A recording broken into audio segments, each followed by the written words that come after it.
Time's up. Admiral. Here it comes.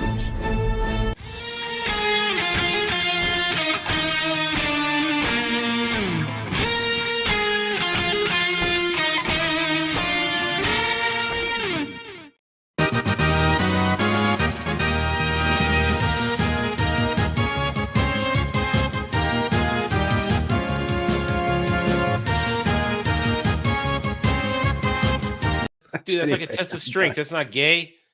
That's like I'm gonna grip you. I'm gonna grip you harder than you grip me. I wonder what the championship belt would look like. Just like a big ass. It'd be my penis wrapped around their waist.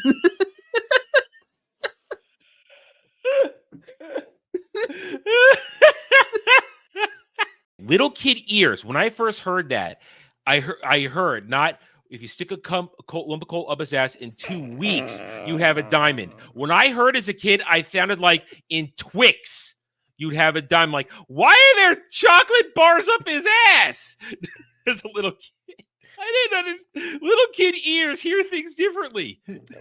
That's not even the funniest thing you just said. What? When you messed up, you said "cum in his ass," and then you started over. I did? Yes. I guess I did.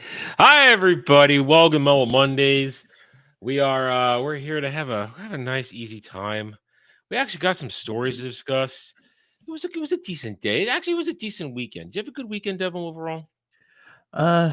It was a busy weekend. A lot of shows, and I also had family in town, so I kind of had to jump between both. But yeah, it was fruitful. Yeah, I mean, I'm feeling pretty good. Didn't really have much today, but you know, I seem to be out of the doghouse a little bit with the algorithm, so that's a good thing. My Nice. internet came back to its sort of full strength. You know, for a minute last night when I was doing game stream, it crapped out for a minute there, and I started melting down. Almost melting down. I'm going, no, what are you doing? And I kept asking everybody in chat, is it okay? It was okay, and then suddenly it came back and it stayed. So I almost killed that stream, but it's very nerve-wracking watching that little green health bar disappear into red and realizing, yep, internet's dead, can't do anything, and here I am, all happy again. But it's okay. We're all good. We're all good. And welcome everybody to Mellow Mondays. We're gonna have I think I got a decent show planned, Devil. I got a good one. We got some breaking news tonight, like I said. We'll talk about that. If enough people show up later, I got a good top 8 list. That's damn sure to piss us off. Oh boy. A couple other things too. Either that, but how did the rest of Get Rank go last night? I tapped out around cheesy potatoes. Okay. Dermy decided that he wants to put, because I said that baked ziti. I said that's Adam's jam. I said he's not a big fan of Thanksgiving. He said, but he loves baked ziti. He makes himself a fan of it. And so Dermy decided that under no circumstances would he not let baked ziti be on the list. It had to be in the void. He's really salty at me lately. You know, he's really ramping up the whole genocide thing, and yeah, he's vindictive. So yeah, we had to sit there and fight him, and so finally Tina's all, okay, I'll put baked ziti in the void if you take cheesy potatoes and what was there was one other one out of goat, and he said, oh, I can't do that, and she's like, okay, then never mind. And so yeah, baked ziti stayed on there, but it was still like, I think it was a D, I think. No, a C.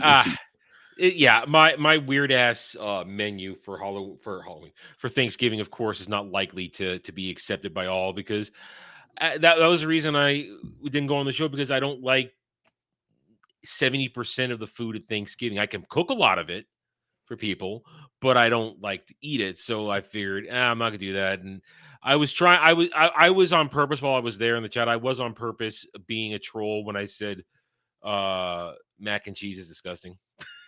A little bit of trolling, even though I don't really like it. I don't like much cheeses. I like 2 cheeses. I like mozzarella and I like ricotta cheese. That's it. I don't really like other cheeses. Just never developed a taste for them. Has something to do, I think, with my paternal grandfather. He was a cheese guy, and he would bring the smelliest cheeses in the world around the house. So I have no problem with cheeses. But I'm not the biggest fan of macaroni and cheese. I see it as a good dish, but like I don't get the fanaticism about it. Like people who literally like will go to a place that only thing they serve is different macaroni and cheeses. I'm all like, yeah, I'd rather get this place that does burgers and chicken sandwiches than mac and cheese joint. I'm not obsessed with it. And my sister is. My sister, if there's mac and cheese on the menu, she'll get it every time. Really? Yeah, I'm just not that impressed with it. See, for me, like I said this in the challenge too. For me, I go with like the full Italian mac and cheese. I'll make that big ziti. That's my mac and cheese. So, but yeah, so I'm glad it went well. I loved it that you were trying to sabotage Dermy and Melee K. Yeah, I was all, I'm gonna find something. There has to be something out there, something that will drive a wedge between them. It'll happen eventually, like it happened with Anna, because today I caught one exchange between her and Dermy, and he was, of course, was saying, "I'm going to throw Adam in a camp," that kind of stuff. And I weighed in a couple of times. Other than that, I didn't make any jokes. She said, "What? Why would Adam go to a camp? He doesn't play the skin flute." I really wish she'd been there on Sunday. I really do. Sometimes Anna says stuff, and you're just all like, that's so perverted, but like you can't see her as a pervert because she's such a nice little person that like it's all like Anna talking about masturbation kind of is weird.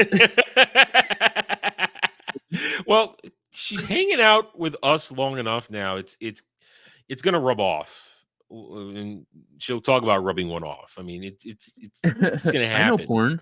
I know porn. Yeah, I got it right here. Yeah, he's gave it for a reason. I know porn. That's never gonna get old. Just like Big Daddy's not gonna get old.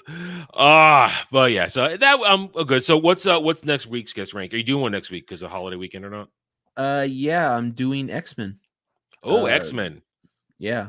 Are we talking the X-Men or X-Men and the villains? Just the X-Men. I'll probably do the villains on a separate thing. But yeah, I'm trying to suss out if I should do just like the most well-known ones, because I'm sure I could get a list of like 27, maybe 30 out of it. But if you look at the Expansive, you're looking at like what 40 or 50 different people who've been on the team at some point. But some of them were only there for like 2 books, type thing. So I'm trying to suss out what I should do, because if I do it the big one, I'd have to break it into 2 episodes. Easy. I would start maybe when you're creating a list, go through the timeline. That's my first instinct. Go through the timeline, look at the original team, start with that, and then watch where it expanded. And when you hit a certain point in terms of maybe knowledge and popularity, or big stories too, that's a good one too. Maybe to weed people out. Yeah. And a lot of times villains became on it. Like Sabretooth was on the X-Men at one point. Mystique has been on the X-Men. Magneto actually ran the X-Men, ran the Institute for a while. So it's all like, do I really want to, like I said, do the most expansive thing? And you got to take into account whoever you have on arguments, debates will sometimes drag on. And at least you'll run the list, though. Dermy won't run the list and throw them in orders where the most interesting characters are not discussed in a proper amount of time. Yeah, I think I'm just gonna do the keep it under 30, do the most prevalent ones, the ones that were either there for the most time or made the most impact to the team, and then just leave the other ones off. Yeah, I mean, I would off the top of my head, I wouldn't put Dazzler on the list. Yeah, I feel like Dazzler's just.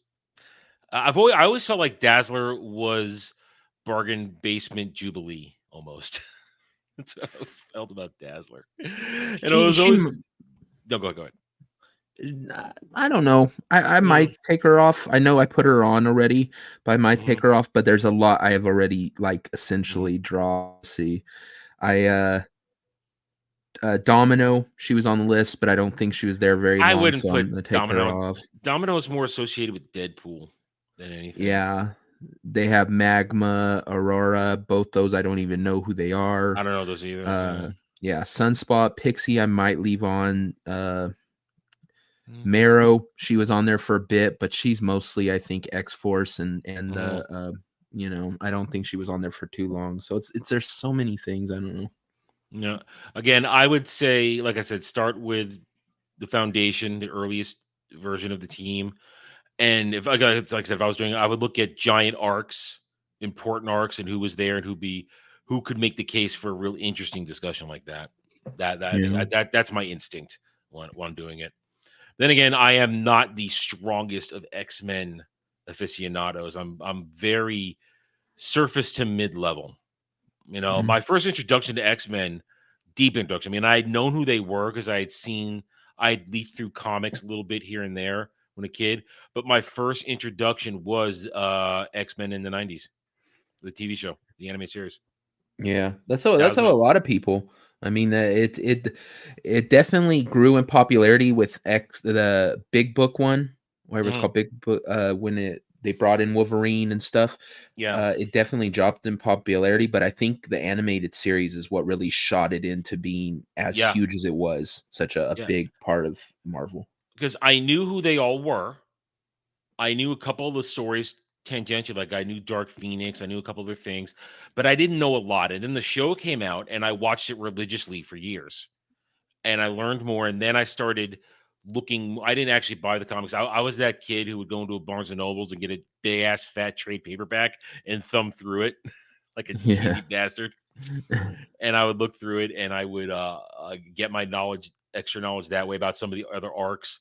But I didn't get I got all my knowledge primarily for years from the TV show, and then I educated myself further the older I got. So Yeah, like I said, I saw the comic books before the cartoon, but mhm. it wasn't the second that cartoon came out. I think like literally the next week, that's when you and your friends would be running around the playground going, "I'm Wolverine and Snicket Yep. and shit." We were all like, All I know is that I saw Rogue, and to quote Dre, I started having want to do unspeakable things to myself when I saw "Oh Rogue. yeah, It's like, God, yes, she was so good." and listen, I was so into it in terms of like fantasizing about it. When they did the Genosha arc, I thought, dude, let's just slap a collar on and go to town. Everything will be fine. I, I can touch her all I want. Recently somebody asked the question. I don't know where it was. That do you prefer that Rogue or do you prefer the Southern Belle or do you Oh prefer the yeah, little thing? that's been going around. My I, answer is there's room on my lap for both of them. That's my Hey, answer. I'm cool with both, but I think the Southern Belle one is 90 times hotter. That big Here's the streak of thing. white down the middle, freaking her, she just so voluptuous. Southern Belle is a woman, Yeah. and Goth Rogue from X-Men Evolution, she's a kid. She's a teenager. Yeah. That there's that into it. But both their designs are great. And gun to my head, I'd probably take Southern Belle gun to my head. Just because that's the first imprint of Rogue that I have. Yeah. And it's just, and she was dynamite. She was dynamite. I loved it. Oh yeah. I loved it. It was so good.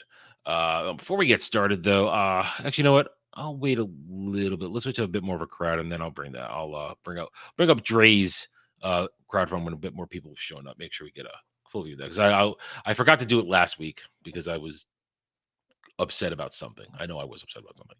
But anyway, all right. So let's see. What can we start with here? What's this? No. All right, here. I'll show this one up. Let's start with something interesting.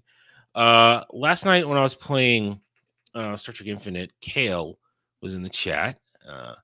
And she mentioned this MMO that's in the work. I shared it in the DM room today. I don't know if you saw it, Devil. This looks interesting to me. PAX Day. Have you heard of this? Yeah, I saw the thing. It haven't heard of anything about it, but I did watch the preview. And First, it looks good. First I've heard of this is now. So I actually haven't watched the trailer yet because I didn't get a chance. So let's watch this trailer. See what it looks like. I haven't seen it yet. And no audio because I'm on fucking Brave? no, yeah, no, I'm on Firefox. So let's let me switch this over to Chrome because I'm a retard and I wasn't ready to do the trailer. I was like, oh, let's do this. Oh, we'll get the trailer, dumbass. All right, there we go. Before Legatus calls me a boomer. Let me get it up here. Okay, there we go. Let's try this again. Wait. Hang on. No. Stop. And I think I did it wrong anyway. I think I chose the. I didn't even share it yet, did I? No, it's not on screen.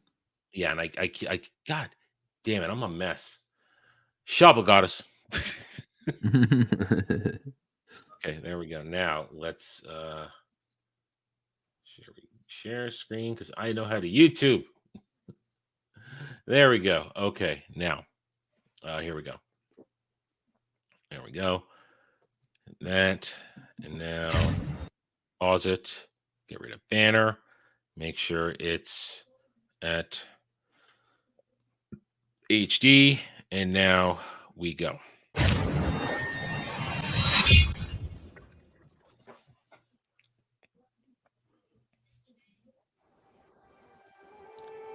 Even the smallest candle pierces the darkness like the sharpest blade. It's good music. Yeah, graphically it looks just really good, but this to be expected because isn't it Unreal 5? Yeah, it's Unreal 5, and of course this is the cinematic stuff, so it's going to look its best right here. Is where we belong, exploring this vast and wondrous world. Its treasures call out to be discovered.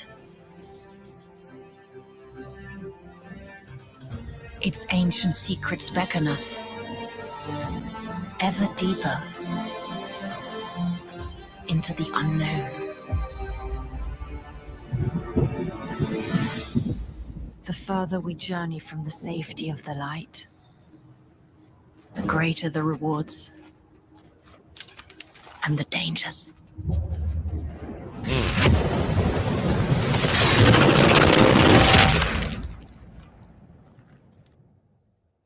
This world, it is for us. Here, together, we can build ourselves a home. Yeah, you can apparently build anything in this game. That's crazy. Yeah, so I hadn't heard of this, and Kale brought it up last night, and I've signed up for the alpha already, and I feel interested about this one. Yes, accept the cookies. God damn it, accept the cookies. This is interesting. I mean, I like this. Dark and Wonders. Here's what gets me right away. People brought up Nightingale. We've talked about Nightingale before, haven't we? I don't think so. Oh, okay. Hail Static, how you doing? This Hey, is a new MMO in the works. Static. Static. If you want to come in here, I'll send you the link, dude. If you want to come in here, I'll send you a link. If you want to come in, I can shoot you the link. If you want to come in here, it's an MMO. Medieval MMO. Now, Nightingale is another sort of co-op MMO coming out in February finally. And some of us, we were talking about doing it. I was okay to do it, but if I have a choice, and this is alpha. This thing's probably a good 7 to 10 months away. Oh, easy. Yeah. If they're doing alpha, they've been doing alpha. It looks like for a little while. And if they are first enough, it's a while. So Nightingale will come out first. But if I had to choose between playing something that's medieval or Renaissance steampunk, I'm going to choose medieval because that speaks to me more. All right, cool, Static. Then just chill out, enjoy doing this. Yeah. So this looks very interesting. So it's a sandbox social. They're calling it a social sandbox MMO. Inspired by legends of medieval era. Here, the myths are real, ghosts exist, and magic unquestioned in this immense open world playground. You choose the role you want to play. Now, right away, there hasn't been that many details about the class system because it looks like they're also revamping the character design. But right away, this tells me there's no set class system in this. Sounds like build your own class. That's neat. Which interests me because even though it's medieval, and I know I won't get katanas or anything like that, it still means maybe I can build a DPS the way I want to have a DPS be built and play it and not be hampered by game mechanic designs that make it harder to play a certain way. Because this interests me a great deal. Now you immerse yourself with thousands of players, explore the land, build your home, forge your reputation, craft your own story. So I was reading the what's it called? The update. I know words. Reading the update that they put out today, or at least it was available when I signed up for the alpha or I submitted my application for it. And there are dungeons, there are wide zones, and it means there's obviously they're calling them clans in this, but I will always call something a guild. It's just built into my gaming DNA. You will get your land, you can build stuff, and you saw it there. And I saw a clip of it someplace else where you can literally build towns and build castles. And I am fascinated by this. Build your own stuff, have your own ventures. It looks like the world. It feels like it might be one of those things, and I think there was a discussion about this months ago in one of the M rooms, where we want a game that'll be reactive to the players that in their actions in the world. Yeah. And to me, that's the next generation of MMOs, not just your quest givers, your fetch quests, your built-in storylines. Something like this. Now they tried that with something called Arcade. Did you ever see Arcade a few years ago? No, I haven't seen that. That was like last decade. It was 2014, 2015. Mhm. Arcade was supposed to be a super sandbox game, but it was a lie. It was broken beyond hell. It was an open world PvP game. There really was no PvE environment, and you couldn't build anywhere. You could only build in specific housing zones. Yeah. So it was a lie, and I that was the one and only time I ever invested in a game before it came out. I mean, I got the whole $150 bundle to get early access and shit like that, and oh boy, did I get bamboozled on that one. That was a painful experience, learning experience. Painful though, but this looks like it might be something that I've been hoping for, Devil, where with the whole true freedom in a game, make the game your own. I think this. Well, with me, it's like the same thing as we've seen with movies. We've gone so used to game companies over promising and under delivering on so much stuff. It sounds amazing. It sounds like so much fun, but I'm just preemptive to suspect that somehow it's not gonna be exactly what we expected. Yeah. They'll come out with it and they'll be like, well, we plan on doing this, but right now it's not in the game, but it will be, don't worry. And so everyone buys it, and a year down the road, everyone who's playing it's seen they're waiting for that one key thing that they promised us from day one, and they still haven't put it in. And so it's just, Yeah. I don't know, I just can't get excited anymore about games. I mean, literally, games and movies have ruined me. I'm Yeah. a broken man. I could understand that. I mean, I checked these guys out. Mainframe. This is their first game. This is all they've ever done. So this is their opening. What's a good word? I don't want to say gambit. This is their opening offering to the world. Yeah. And here's the thing. I love playing MMOs. I love finding a good group of people to play something with. I like being in a guild with fun people who want to do stuff and have in-game adventures. Or if it's a game built around raiding, I love to do raiding. I love that, and I had that when I played Star Wars: The Old Republic. I had a great guild, the Crescent Order. I joined them right at the beginning of the game. They were an older guild from Star Wars Galaxies, so they had a foundation. But when I joined it, they were kind of rebuilding at that moment. So I kind of became the foundation of the new version of the guild. And I met a lot of cool people. I'm still friends with a couple of them people from it. It's been a few years.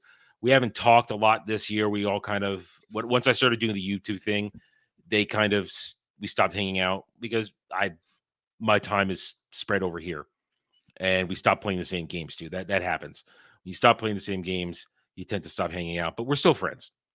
But these are my MMO buddies, and I always had that dream of restoring what I had when I played Star Wars: The Republic. Get a few people together, set something up, and build them. We have a guild. We do have a new guild. We call it the Twin Sons, based off Tatooine's Twin Sons, and it's there ready to go. But we have no game to play because one of my buddies, Fire, he went back to WoW, and I hated WoW. So I was doing that, and other one, Yas. I mean, these are people who have appeared on the channel before, so I'm not doxing or talking about out of the blue anybody.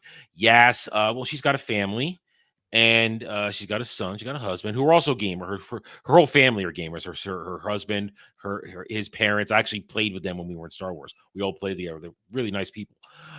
But she's got a family. Her son's older than it is, and she probably doesn't have the time to play as much anymore. But I still dream of putting it back together. Not just Johnson Zen, but period. I want to find a great MMO. I want to get that experience again. I want to have that fun, the excitement, the adventure of doing that stuff. There's that little MMO gamer inside me still that wants that again. And every time an MMO pops up that might be the next big thing, get all excited. Get all ready to go. Yeah. And the new ones just usually fall apart, like you said, though. Over the years, for the past 6 years, they either never come out. There was one of them called, what was it called? I forgot what it was called. It was supposed to be this great new thing by one of the devs who did, oh, crap, I never played it, so I don't remember it. Oh, crap, I don't remember anymore, but it was supposed to be this super crazy, kind of like this, an open world thing. Find hidden stuff. Nothing's off limits. But then the creator Minecrafted himself, the guy in charge, and it quickly fell apart. And it's Pantheon, Rise of the Fallen. That was it. Pantheon, Rise of the Fallen. That looked like it was going to be fantastic. But then 1 year went by. Another year went by. And when I first found it in 2016, it had already been announced 2 years before that. And here we are, 2023, and it's still not out. And it's never going to be out. So that one was supposed to be the next big thing. And there were other things we've seen. Like you said, they come, they fall apart, they don't deliver. But I still hold out hope. I can't shake that desire to play a game like that again with a bunch of people and go on these digital fantasy adventures in these games. I can't shake it. Yeah. I like I said, it's not like I don't want it. Just like anything, you want it a lot. It's just I just can't find it in myself to buy in till I have the proof, because remember when Amazon jumped in and said, we're going to make that game, what was it called, New World or whatever, and it had all that hype, all the streamers were playing the test. No, I knew that game was going to be garbage the minute I saw it. I'm like, no, this is not going to work. For the simple fact, you said it, Amazon didn't know anything about online gaming. Yeah. How could they know I was all like, okay, I'll play it. Sounds cool. And oh, please don't tell me you bricked your computer. No. Didn't brick your okay, go. That game was bricking computers. New World, yeah, that's it. Static's got it. New World, yeah, that game was bricking computers when it came out. Yeah, it was breaking them, and that was supposed to change everything. Yeah, I didn't believe it. I was not sold on that one. Honestly, I haven't. Pantheon was the last one I was super excited for because it was going to change things. I mean, Nightingale's coming out. I mentioned Nightingale, but Nightingale's not a real MMO. It's more like a co-op game in the vein of Conan, Age of Conan. Yeah. So that's more like that. I mean, you can have up to 8 people on your server, and you can, and it's an open world. All the maps will change when you go to the different dimensions and stuff like that. and you build your own stuff in your safe zone and you defend against monsters, and that's cool and all, but that's not an MMO. It's MMO adjacent. Like I said, it's co-op. This is going to be an MMO. And it looks like it's going to be open world PvP too, when you're going to be fighting with other clans for resources like that, which can get hyper intensive. That can get nuts. But I'm sure there'll be different servers with the level of intensity of it. And I just here's what gives me this what makes me really interested to think that I think these guys are serious. When they were asking me what I play on, they had Mac as an option. Didn't just say PC gaming. So that tells me they understand that, yeah, we Apple players, we game too. And yeah, I can run the partition and play on the Windows side. It's not a big deal. But I think these guys might be serious. Now, Asmongold of World of Warcraft fame, he apparently has a bunch of people. He's on there playing it, and he's singing the praises. But that's Asmongold. I'm not ready to trust it much of what he says, because the guy, I knew somebody who knew him and they said he was a dick. In the games in WoW, they said he was a dick. So a secondhand hearsay experience, but I'm not going to trust somebody who's a giant personality. Yeah. I'm going to trust my own experience. If I get invited to the alpha, I'm going to give this a try. I will go in there. I'll mess around. I'll be under NDA probably, so I won't be able to share anything. But I think the only one like Asmongold is probably not required to follow the NDA because he's freaking Asmongold and millions of people watch him. Yeah, they probably courted him to play. Oh yeah, they're all like, yeah, please try our alpha. Well, it was funny. Remember? Do you remember when he quit WoW at one point and he went over to FF14, and everyone was like, "Oh my God, Asmongold's on FF14. We have to watch it." And it was an experience. I didn't bother. I mean, I'm already sold on 14. I'm already a fan. I go back periodically. I keep talking about it. I want to go back next year, before the next expansion, because there's finally a new class I'm interested in. But I need Dermy to get off his fat ass and get on my server, so play with me. I'm not gonna play by myself. I'm not doing that. It's boring playing by myself. I hope that if this really is as expansive as it shows, there really is a true open world, very massive, so you can claim land, build on it, have a lot of people on the server really build anything, decorate these people. If all this stuff is real, I hope that even if they don't have classes, that you're able to distinctively make your characters look different. Right here. I was going to go this first. We'll go to that first. They just introduced here brand new character creation. That's pretty detailed. Well, not just detailed, but size. They expect that everyone is the same size, man. Everyone's same height, well, let's watch same the video. thing. Let's watch the video. Yeah, let's watch the video. I want to make a barbarian. I want to make a big ass dude who carries a double-handed axe. Why am I not going full screen? All right, let me stop sharing and reshare it. How about I watch on YouTube? There we go. How about we do that, Adam? Because a lot of these massive multiplayer MMOs, like I said, you have either a guy or a girl, but then it's like a set body size. And like I said, if I want to do this, I want to make, I want to make a big ass muscular barbarian dude who walks around with a big old, like I said, double-handed axe, just chopping people in half. So. Oh God, no! I didn't want to share this one. I want to share the YouTube one. God damn it! I'm. There's something wrong with me tonight. There's something wrong with me. I'm too relaxed today. That's the problem. I think I'm too relaxed. I had too calming of a day. I'm not agitated at all. There we go. Okay. All right. Let's watch this.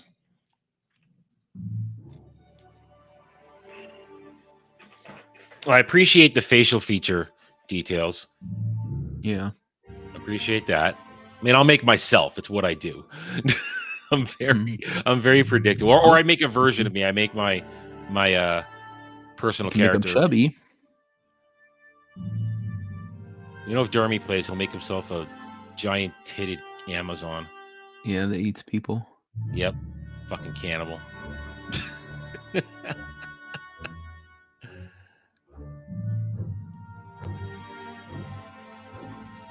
I appreciate a lot of hairstyles. That's one thing that gets me annoyed when I'm limited by hairstyles. I like a lot of hairstyles. 'Cause sometimes I feel like I might want to change it, you know? Just switch it up. Yeah. All right, so we're only looking at appearance. There we go. Body type. There we go. There you go. Muscular. Who would want freckles? That's right. Make yourself a ginger. No soul. We love you, Jed.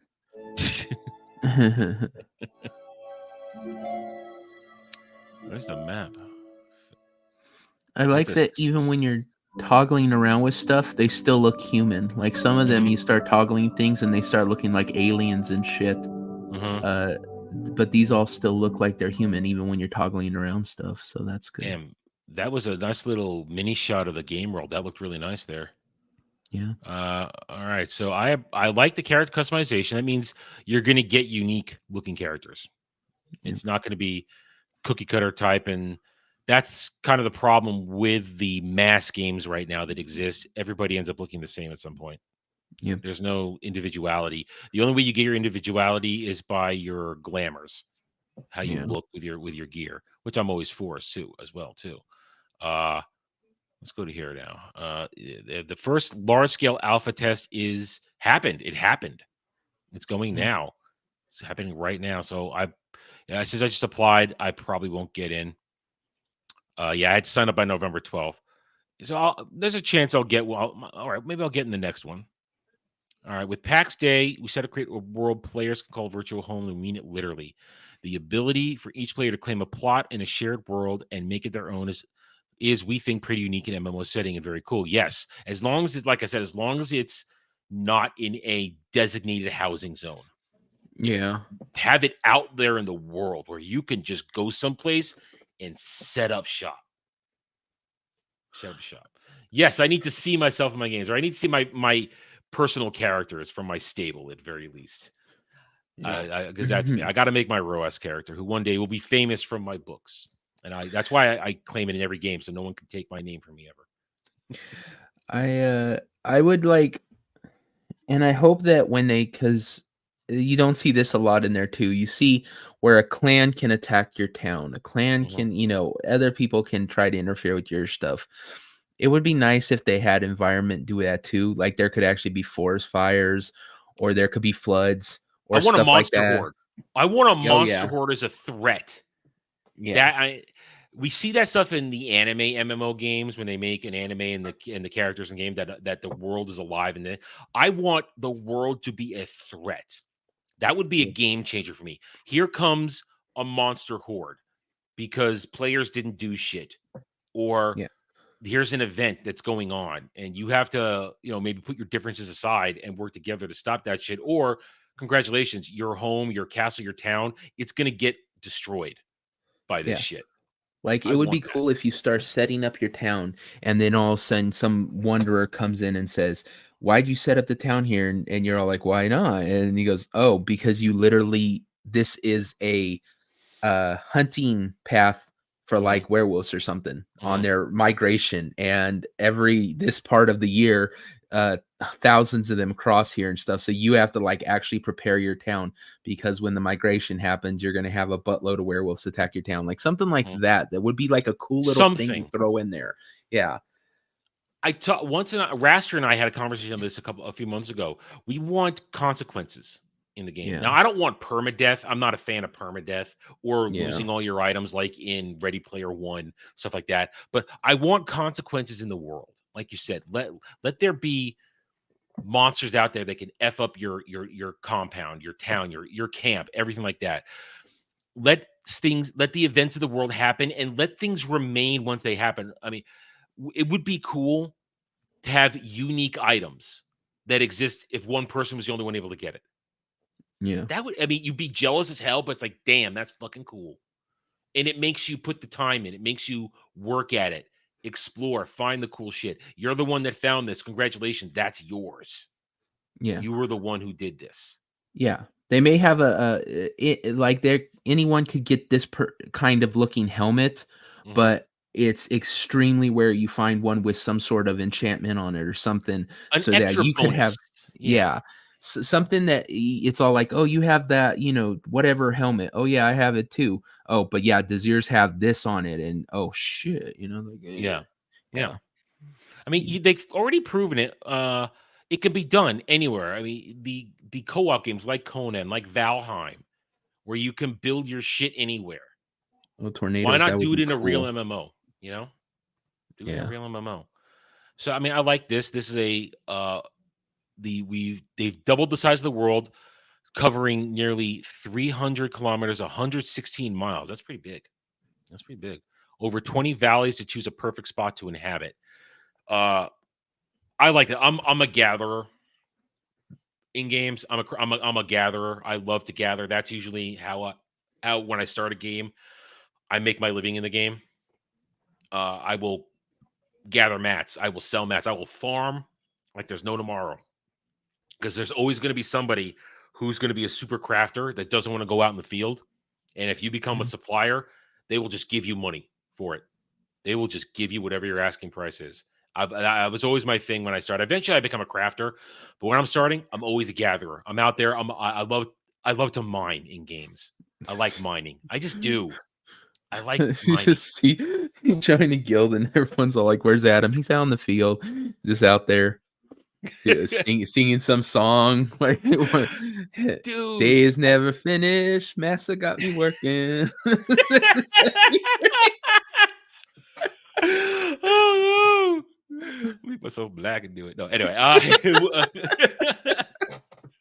Why did you change your skin color? Because I'm working for the massa. But yeah, I like to get out there because I I'm a grinder. I can do the same thing over and over again for an hour or more if I have a good music track to listen to, or if nowadays in this current age of multiple screens and YouTube, if I'm got a good stream on, I will watch that stream and I will just grind. I'll do it over and over again and build up either levels experience, or in this case, I would get materials. It would be great. I would love it. So they got that. I saw in a recent update they've opened up mining now. So mining is in the game. Hunt vaster resources, set up multiple crafters, unlock a ton of recipes for crafting gear, weapons, and potions to aid your adventures. I love good crafting too, but I still believe I'm a firm believer that while crafting gear is really cool and all, I totally believe that the best gear should always be found or won from an adventure or a monster. Yeah, To me, a that's the trophy kind coolest. of situation. Yeah, yeah. Or unless you get the material, a special material drop from a mob, and then you bring it Mhm. back to get crafted. That is the only other way I'd really accept maybe an ultimate weapon being crafted. If you got the really good piece of material from the monster and you get it all together, then make the weapon. But I've Oh, always been a firm believer in drops being your best gear, not just crafted weapons. that'd be cool. Like if you could craft really good gear, but the only way you could add enchantments or special unique things to it is Hmm. by having the like spell ingredients, and you only can Yeah. get those. So like you need like the eye of the cyclops or something, and then you can endow it with this particular thing. So you can make them really fancy and really good armor, but you need to be able to enchant it, and the only way you can do that is by those kind Oh of yeah. things, then it gives it kind of a thing. Yeah. I mean, get the eyes of a Gorgon and your sword has petrification abilities. Yeah, exactly. Or it keeps healing itself. Like your Mhm, sword keeps hardening, so every time it starts to dull, it fixes itself mhm. because of the hardening or something from it. Yeah. That'd be kind of cool. Yeah, Dragon Age did you yeah, Dragon Age is one of those games where your crafted gear was the best stuff, especially if you had a new game plus and you had all your recipes from the previous game, and you just start the game off in the best possible stuff. Yeah, you start with lower grade mats, but then you know where all the mats are, you can farm the best stuff, but Dragon Age did have that one of those games where the crafting was the made the ultimate stuff, and the drop gear stuff was kinda when you got it. But yeah, Yeah. I I hope that they would do this, build your home, uh, Gather your friends, group as a clan, share storage, crafting plots, collaboration for larger projects near taste adventure, encounter numerous enemies and rare spawns in various camps, caves, and dungeons. Exercise caution, some areas are perilous. Death carries consequences. That's clearly that's an in-game shot. That looks really nice. All right, combat and RPG systems are still in the works and will be heavily overhauled before too long. You can check this recent article about what's coming. PvP is currently disabled. Yeah. You can't test an alpha if you got gankers running around. Yeah. Killing Because there'll people. always be some asshole who, instead of wants to test the game and Yep. see how great it is, will just go in there and start killing people to just be the biggest dick. And then there are other people who will only join these things to PvP Yeah. and be player killers. Listen, I'm all for fair fight PvP. I'm all for that. But I don't run around looking for people to gank. That's not fun to me. Yeah. Not fun to me. Let's click on this, see what's coming for their system here. All right, so classic MMO foundation. Let's begin summarizing some key points packed a combat system that should be very similar. Okay, Holy Trinity, tank, healer, DPS. Fine. They have a hate aggro system. That's good. There was another game. It was an anime MMO.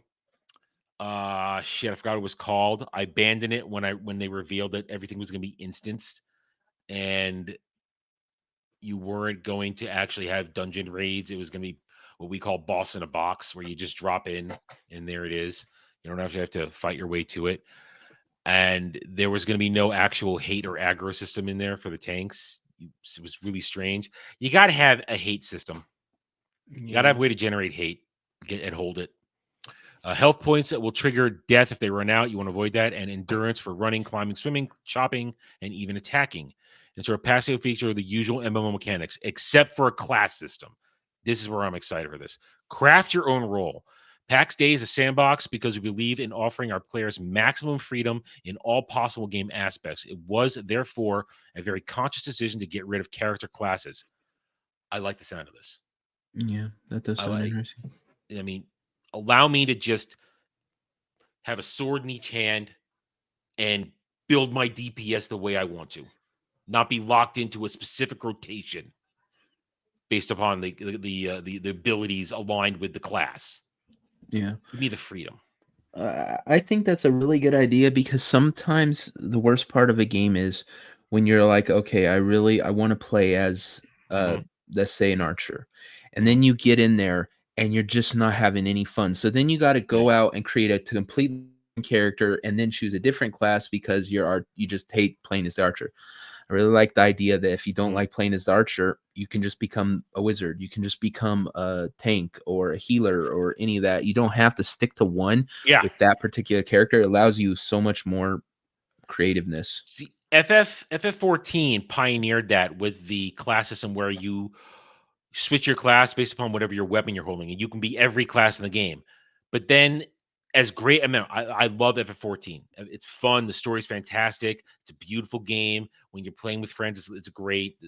I love so much about it. But one of its failings is the rigidity of the combat system. For all the classes, they have all their abilities, and there's really only one right way to play each class. Otherwise, you're not putting out the proper amount of damage, or you're not tanking properly. You're not going to have a good heal rotation. If you don't do it, it's not going to be fun, or you're not going to do a good job, and therefore you're going to die a lot, and you're not going to be contributing when you're in a party or you're in a raid. So that's it's one lone thing. There's no flexibility, as opposed to Star Wars: The Republic. When you play Star Wars: The Republic, all the classes have their abilities and this and that, but there's a lot of flexibility to how you play it, because there's a lot of branches you can choose for your build, and you can in the rotation. I mean, my Sentinel, my Jedi Sentinel, he was a god in my heyday. I was a DPS god. He was not, but Sentinels weren't the most beloved DPS. They weren't the easiest DPS because other ones put out burn damage faster, this and that. But if you knew what you were doing, and if you used a particular build I did, the burn damage, and you knew how to cycle certain skills, there was no right order, just a way to do it. You were a killing machine. I mean, there were certain fights where on the hardest difficulty levels, certain phases where there were ads, I could separate from the group and kill ads all by myself without needing anybody else there, while the rest of the fight focused on the main boss. That's how strong my Sentinel was. That's how good I was at it. And that's how flexible it was that I was able to do that. And that's how fun it was. I loved playing my Sentinel back in the day. And I hear something like this where it's you can do how you want it.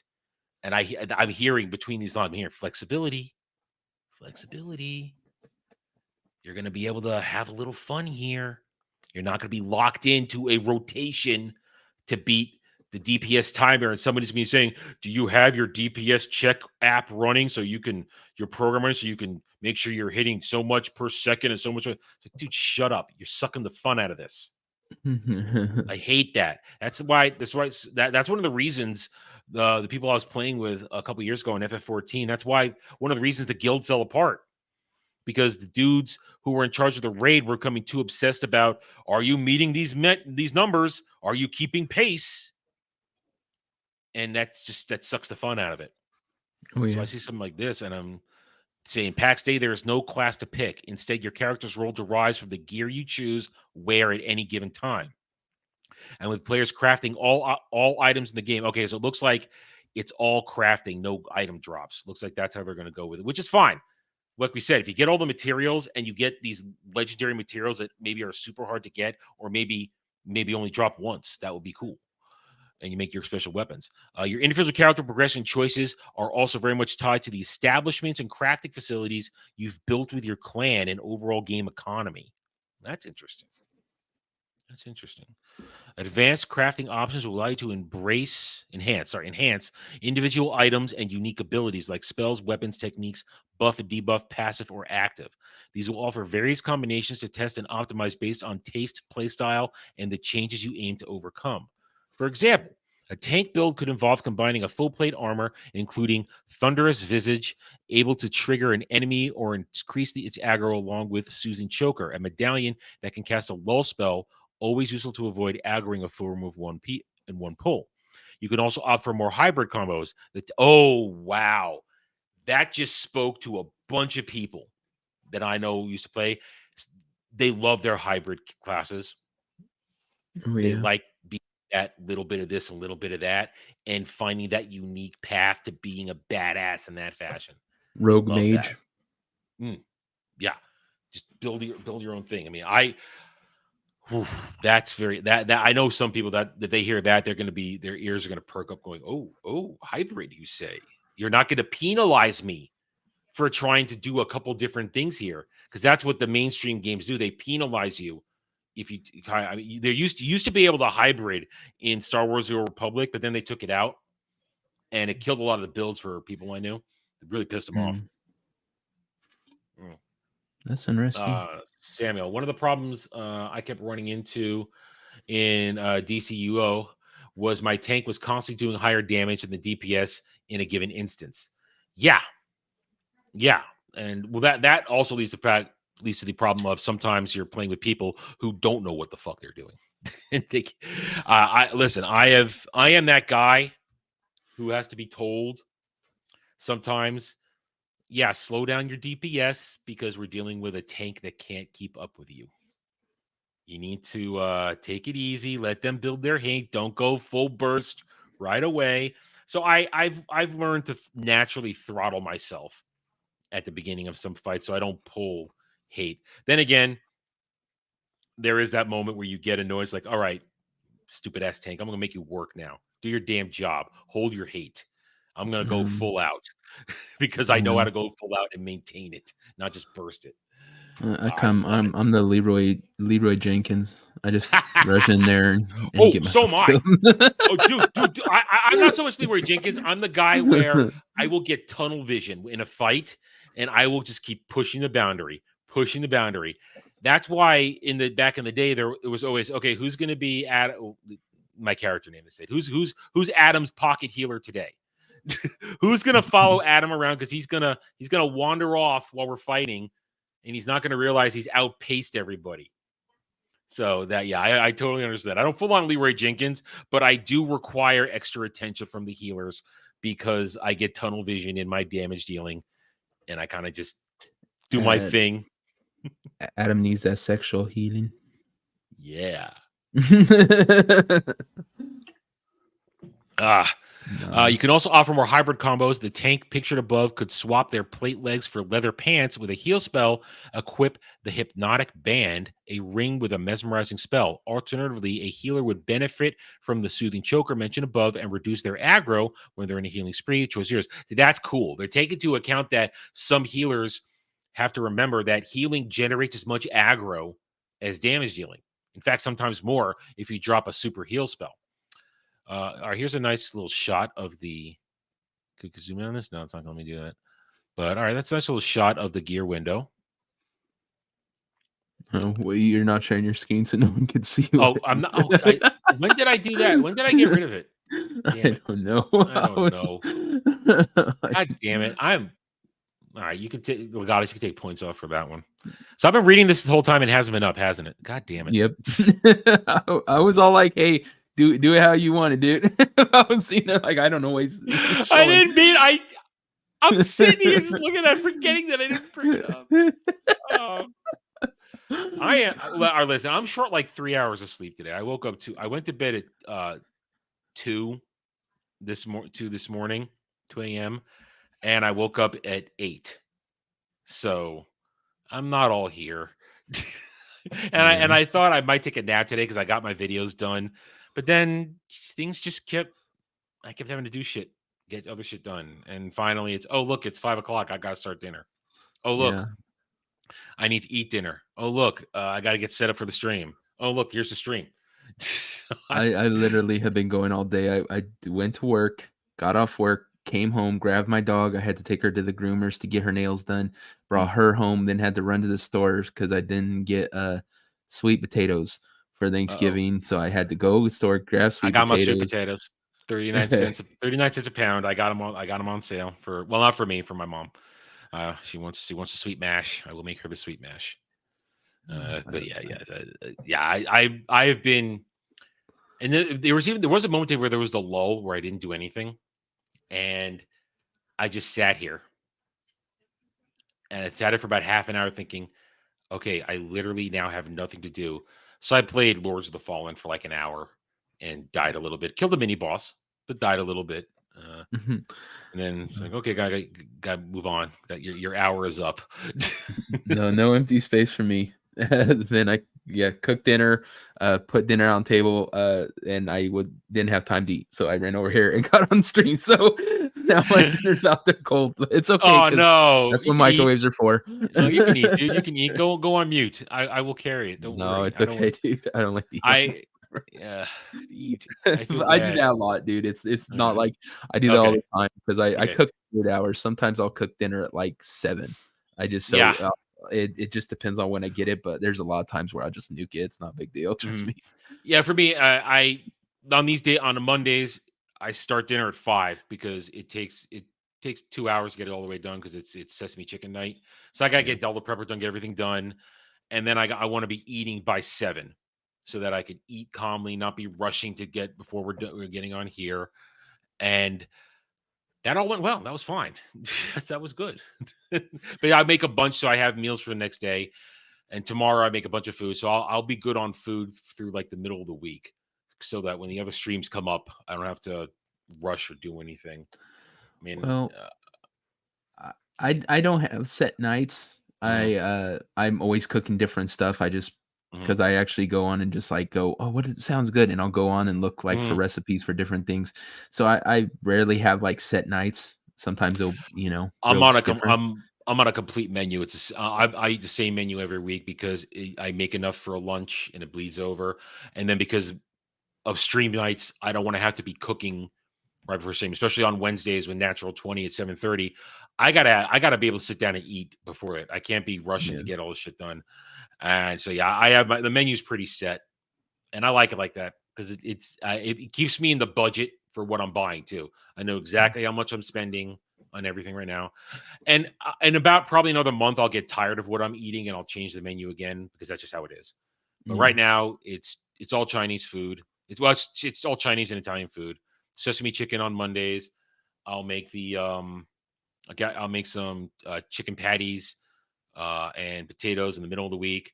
And now I started working on my brown sauce for like beef and broccoli this last week. I Mhm. nailed it almost out of the gate last week. I haven't done that one in Oh, forever, and it good was beef so good. broccoli is Well, I something. can't get the man. broccoli Oof. right now. I'm not paying $2.49 for broccoli. I'm not doing that. I'm not doing that. And I'm using chicken, not beef, because beef's expensive. but the sauce is great. I nailed the sauce. It's almost perfect. I got to tweak it a little more. I was very pleased with it last week. But yeah, so what were we even talking about? Okay, whatever. I'm out of it. That's why, because I'm Yeah. out of it. Yeah. Hail Paul Hadouken. Hail What's up, Paul? Howard Couch Howard Nation. Couch. Down with the back taco kingdom. All right, so now you guys can see what I'm reading, and here's the picture of the equip screen. Pretty simple. Of course, it's alpha. I'm sure it'll be a little more fancy at full game. But I like it that I like a lot of equipment slots. Yeah. I like that. Now, what do I see here in terms of this is only armor. I don't see weapon slots. Because look at that. Devil, do you see it? No, it's too small. I'll zoom in. I can't make the picture bigger. Look at that. He's got 2 swords. Oh, nice. Oh, he's got 2 swords. I'm happy now. Now I'm happy. The armor looks really good. It's full plate armor, but it looks like it still has movability to it. Doesn't look clunky, like it's just a brick on him. Mm-hmm. That looks really good as far as Yeah. armor goes. I would because I can tank. I first learned to tank when I first started playing MMOs. I was taught. Some guy took me aside and said, "Okay, I'm gonna teach you how to tank. You're gonna learn." Oh, there's the weapon equip right there. Oh, no, that's the attack button. That's his hotkeys. Anyway, Yeah, it's I'm hotkeys. gonna teach you how to tank. So some dude taught me how to tank, and I was a tank for years, and I'm a good tank. I'm gonna boast. I'm a good tank. I can hold the hate. I could keep it in check. I was a backup tank for years when other tanks wouldn't show up. So I always have a tank in reserve if we need it. But my heart lies in DPSing because I love killing shit. I love killing shit. I like seeing those. Oh man. Okay, let's take a break for this for 1 second. There was. Did you ever play FF11? No. No. Okay. In FF11. There was the Dark Knight class, and the Dark Knight was borderline glass cannon DPS. You had to be really good in FF11's version of Dark Knight with a scythe to do some good stuff. Now, there was a post once. This is like 15, 20 years ago. It was hysterical. Let's see if I can find it. I usually find it when I want to. 511 Sexy LV. Sexy LV. Oh, is this it? Oh, I hope where is it? Oh, where's 60 LV? There was this thing running around for a long time, Sexy LV. This dude, he just makes this little post about his life as a Dark Knight in FF11. And it just made me laugh so hard for some reason. I used to keep it for a long time, but it's gone now.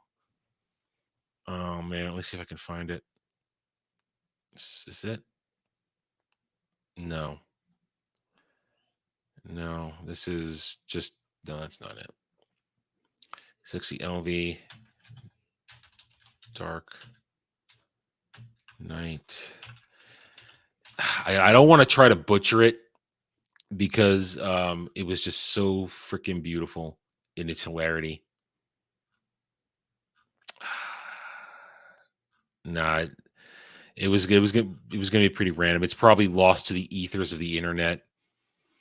All right, in short, without doing it, this dude called Sexy LV posts his life as a Dark Knight, talking about how awesome he is. And at one point, he goes on this rant within it, going, "I'm gonna bust out this move. I'm gonna do this move because all the Mithras love to see it. That's right. I'm Sexy LV. You want the dragon? I'm gonna show you the dragon. The dragon is gonna make you look at that Mithra. She wants me. She's wet for me." And he just goes on and on and on. I'm gonna drop this. That's right. You love it. You need it. It was hysterical. I'm not doing it justice. I was hoping if I typed it in, Google would magically work for me, and it would find it, but it didn't. So that I was hoping I could find that. That was one of the funniest things ever when I had it up. But I'm sorry to tease you guys and not be able to find it.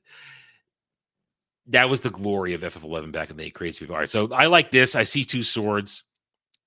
That's just hot to me. That's hot. I'm excited. Dual wielding. All right, let's see. So why not simply hang around with 3 full sets and be ready for any eventuality? Well, you can. That'll involve making a certain number of trade-offs, though. Firstly, advanced gear abilities will also come with skill prerequisites. Anybody can use the sacred sword of Fianios. Fianios. I'll say Fianios. But only a character with enough knowledge and magic of light can benefit from its bonus against demons. Oh!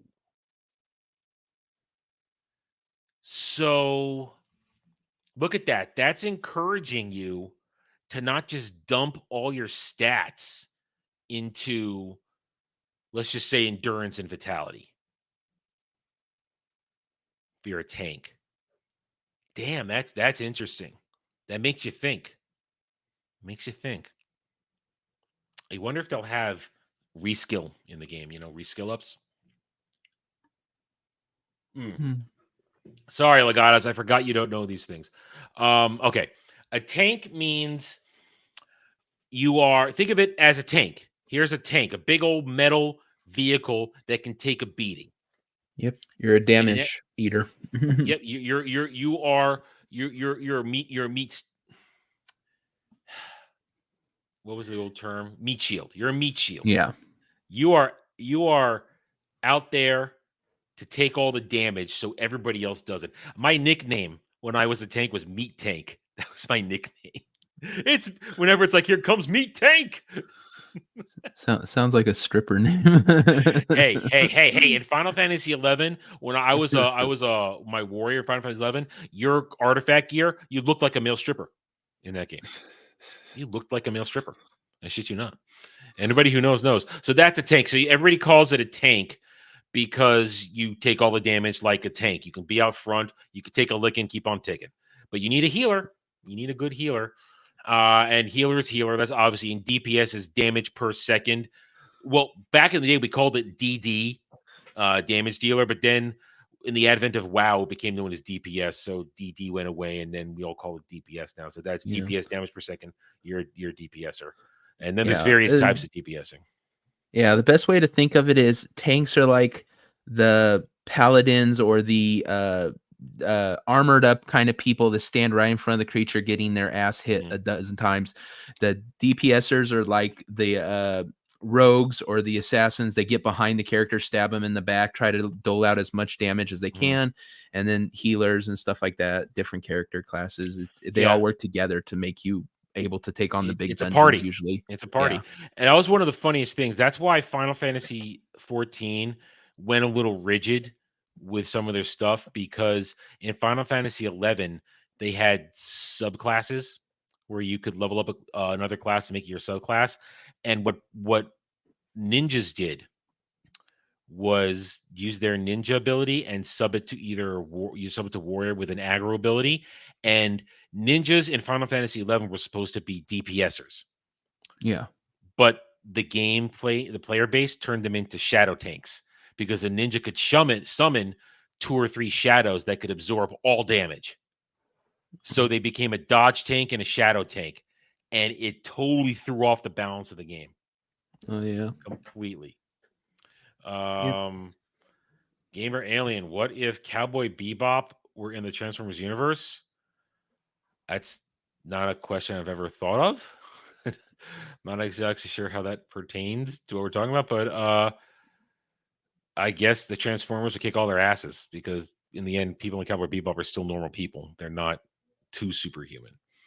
How does a data for cannon fodder?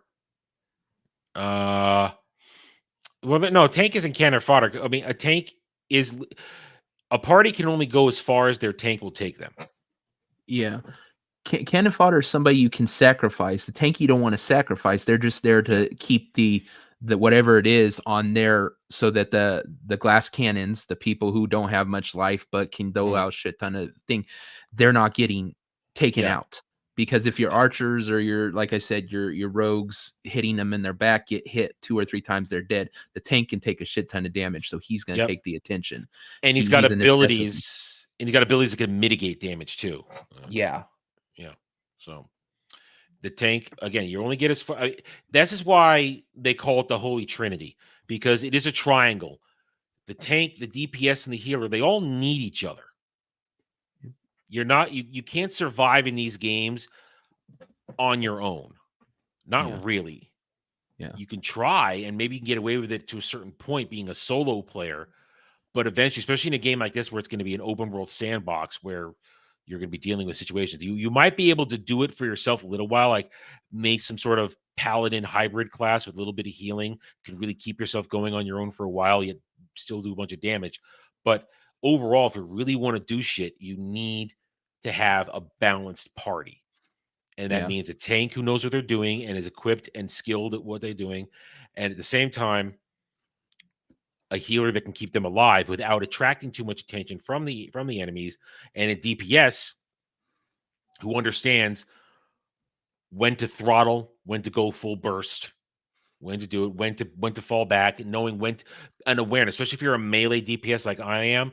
You got to be aware of your surroundings, because look for look for the bad. I call it the bad. Look for the reticles, the red circles, the blinking things. Don't stand in the bad. You got to be on your feet. But if you're a ranged DPS like an archer or a gunner of some sort, anybody using, or even a mage is a ranged DPS too, because they can back off.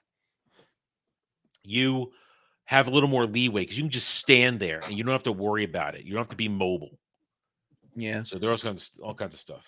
Most of those games, that's you at least need those 3, but then you have all the subclasses or the other ones, like you said, a mage. Mages usually they dole out DPS, but at the same time they also throw out debuffs that help all the characters on whatever they need. They help the tank because they put a shield things on and them, now you're getting into the substrata of the different types of classes, because once you get out of the Holy Trinity, then there's different levels. You have your full-on meaty, super thick as steel tank that'll go out to take it, but then you got your off tank who's there to maybe not so heavily armored, but they're there to maybe take the pressure off if ads coming, and by ads we mean extra enemies or a second boss, a mini boss might join the fight. They're there to crowd control that stuff, keep it off the main tank so the main tank doesn't get overwhelmed and die. Though you'll have your basic healer, but then for after your healer, you'll have, as Devil described, you can have your jack of all trades, your support cast. In FF11 or FF12, 14, FF14, that's the red mage, that's stuff like that, where they're going to cast debuffs on enemies. They're going to cast buffs on you, extra HP, extra defense, extra attack power, stuff like that. Then you have like we said, you have your different types of DPS. You have generally what I play, a melee DPS. If I have my druthers, I'm in there. I'm in the thick of it. I'm up close. I'm dealing well, it depends on the class. I prefer classes with a little bit of burn damage or dots damage over time. I like that kind of stuff. It means I'm at some point, I'm always ticking on some damage. And even if you knock me down a little bit or I have to back off, the dot I put on you is still hurting your dumb ass, you freaking boss. But then, of course, built into my specs, usually some sort of burst damage. I will put out a rapid amount at one moment, and then I'm on cooldowns. But then you got, as Devil described, you got your mages who are sometimes glass cannons. And by glass cannons, you mean they are a giant cannon that can put out a ton of damage in one giant mega burst attack, but they're made of glass. If something so much as sneezes on them, they will die, which is why the tank, as you're asking here, Legatus, the tank is the one to attract the enemy attention, or we call it aggro or hate in these games. That's what we call it.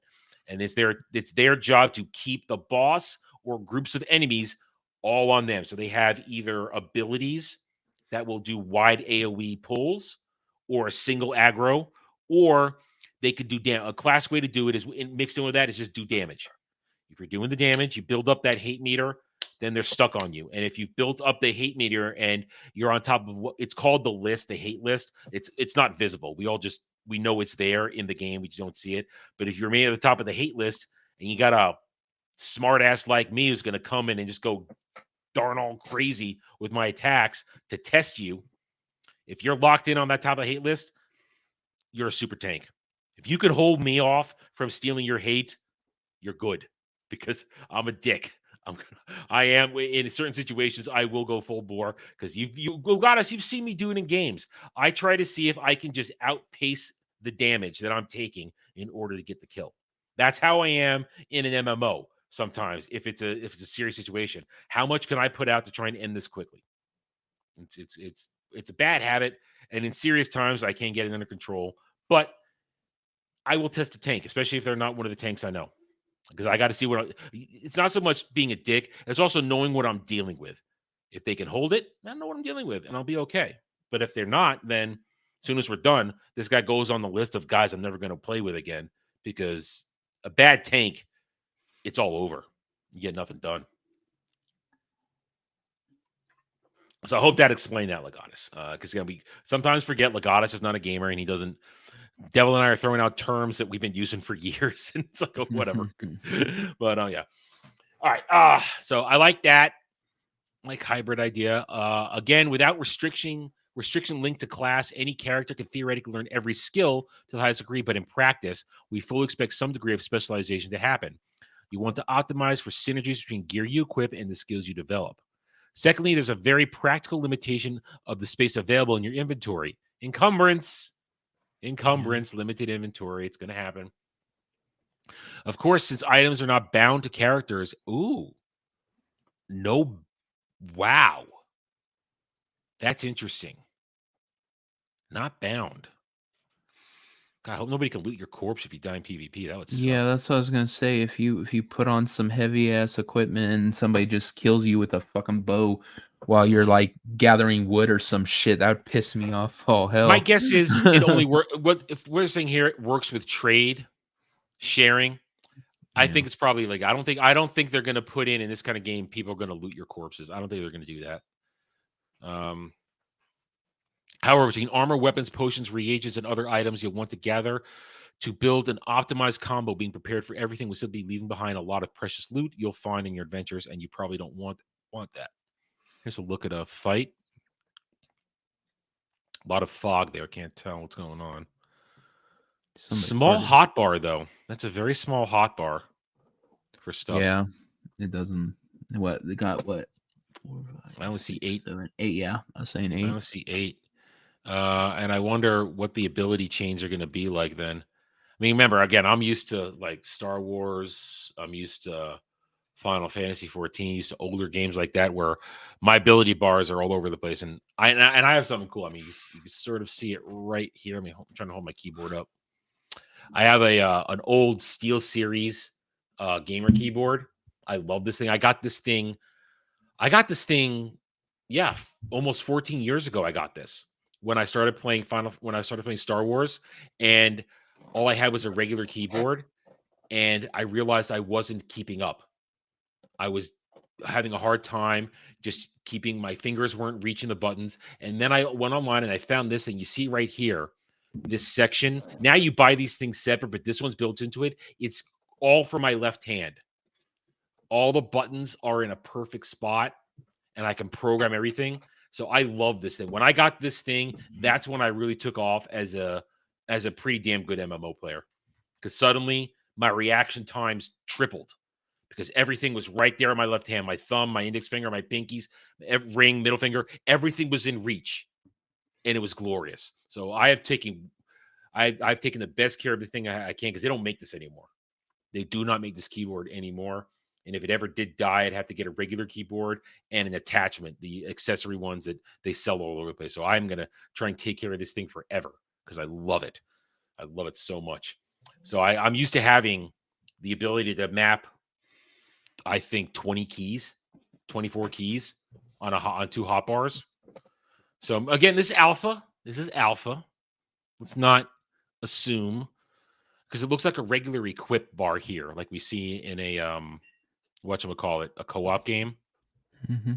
Doesn't look like a regular hot bar. Looks like an equipment bar. So there may be a separate thing for your abilities, which might be this right here. Don't know. There's a potion. Either way, I would adapt. I would adapt. I would adapt. Okay. Jay Fraser 360. Leighton Gay comment. Devil. Keep X Factor, New Mutants, X Force, Alpha Fight, and Excalibur members off the list. Also, please do a Get Ranked stream on the Brotherhood after. All right. So there's a chat suggestion for the X-Men Get Ranked. Yeah, like I said, I'm sure I'll do the villain side of things, all the big Yeah. baddies, and yeah, I'm not gonna have X Factor, X Force, or anything. It's just gonna be X-Men, because yeah, when I was looking up the list and making it, it was all like, oh, was a member of X Force, was a member. I was all like, well, that's not X-Men, is it? You know, so No. yeah, it's gonna be very Nope. specific X-Men. Yep.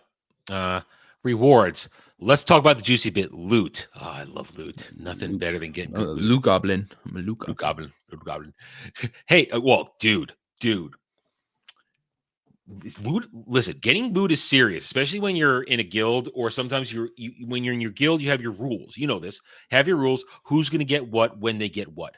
All guilds have their systems, and you worry about you bring in a stranger. And one time in FF11. I had joined another guild at one point, but then somebody who I knew from previous guild was there, and she joined. She was a healer who used to be a good healer. Used to have fun with her. She joined the group for a raid into Dynamis, and we went in there, and we got a healer drop. But she was a guest, and she wasn't supposed to roll on it, and she did roll on it, and she won it. And she wouldn't give it to anybody else. And then she left the group and ran away. And I felt so embarrassed because I had spoken up for her as a good healer to let her in that day. Mm-hmm. So loot is important. And you honestly, let you work it out before you go in there. Know who's going to get what, how it's going to roll, what's the order in which people are going to get shit. And if you're with your buddies and your pals, it's going to work itself out just fine, but don't bring in strangers. Don't bring in strangers because bad shit can go happen. People will steal shit. All right. Again, you can expect class foundations with shared loot tables for similar mobs and rare items for formidable foes. Other factors such as your skills may also influence loot tables, but we won't divulge further specifics, leaving some mysteries for you to uncover. Dude, that's always the funny thing. In all MMOs, everybody especially if it's a one where it's a drop thing, a rando drop. I mean, some games you have your set boss drops. You know you're going to get certain pieces from each boss.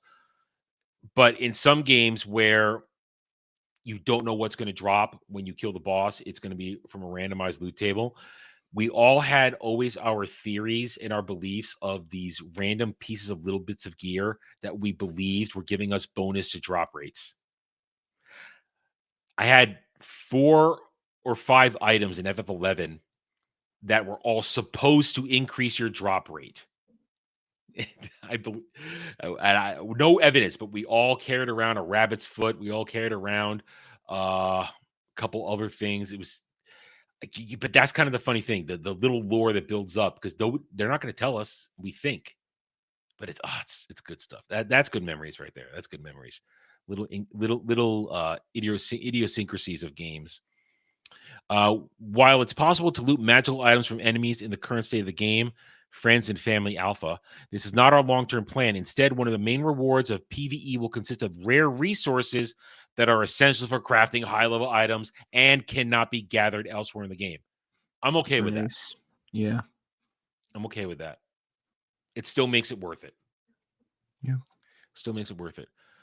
Acquiring the ultimate combat set you're after will require the most precious materials, and those will only be found in the most dangerous places, away from the home valleys, deep in the wilderness. The greatest risks and rarest loot await in the dungeons. Devil, that's.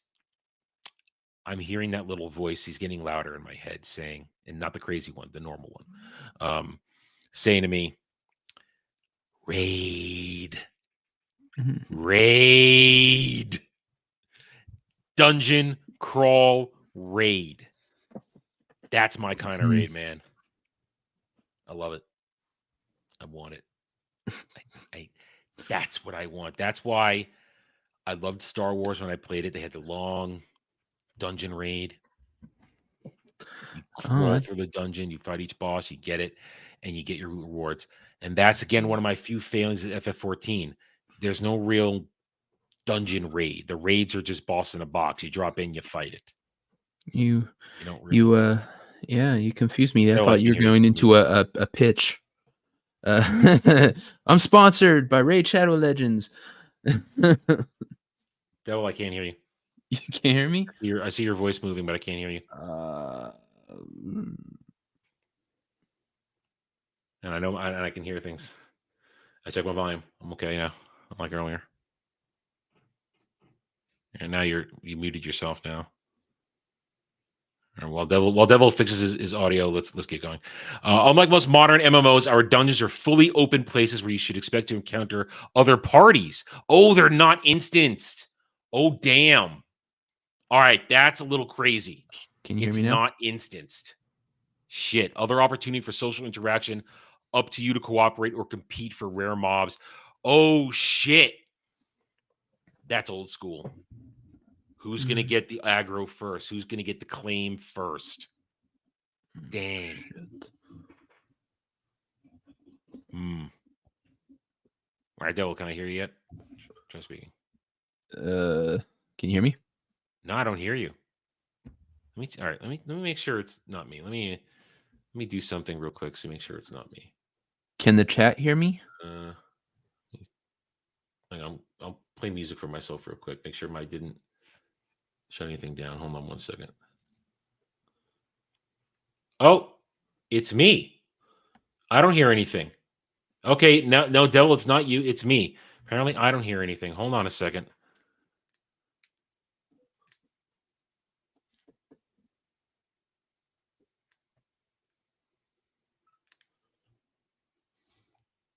Okay, let me. No, not that. Shit, I almost turned on my VPN. That would have screwed everything up. Yeah, it's me. It's not Devil. It's me. I didn't know. There we go. Okay, I can hear things. All right, Devil, say something. Can you hear There me you now? go. Yeah, I can hear you now. It was me. I had no idea my headset cut out. I had no idea. All right, what have you been saying this whole time? I was all, when you said raid, I was all like, Raid Shadow Legends sponsored. Otherwise, Yeah. no, nothing Okay, really important. Right. That was not my fault. I had no idea my headset had cut out. I had no idea. I can't tell. With only two of us here, I don't know. So yeah, so I like this. That is the claim. That's not Boomer plus 20. It's not Boomer plus 20 Legatus. I can't do that. Yeah, I should have been looking at the chat. You guys would have told me you hear Devil. Shut up, all of you. Anyway, God damn, I will end this stream and turn this show around right now. End it. Go home. So that's interesting. It's old school claim. Who gets there first? Who gets it? No encounter is complete without the risk of death and accompanying penalties. When your character meets their demise, oh no! They are doing that. Loot on the corpse. Oh shit. Yeah, look, they can loot your gear. Shit. See, I don't mind that when it's easy to get gear and easy to gear up and stuff. But yeah, if you like literally work for like 3 weeks to get a some chest plate that fucking has all these buffs and shit, and some, like I said, somebody can just shoot you in the back of the head, and then take your shit. That sucks. It says some of your gear. My guess, probably probably potions and low level shit. Not your that's super. fine. Yeah, that's fine. That's what I get. That's my guess is.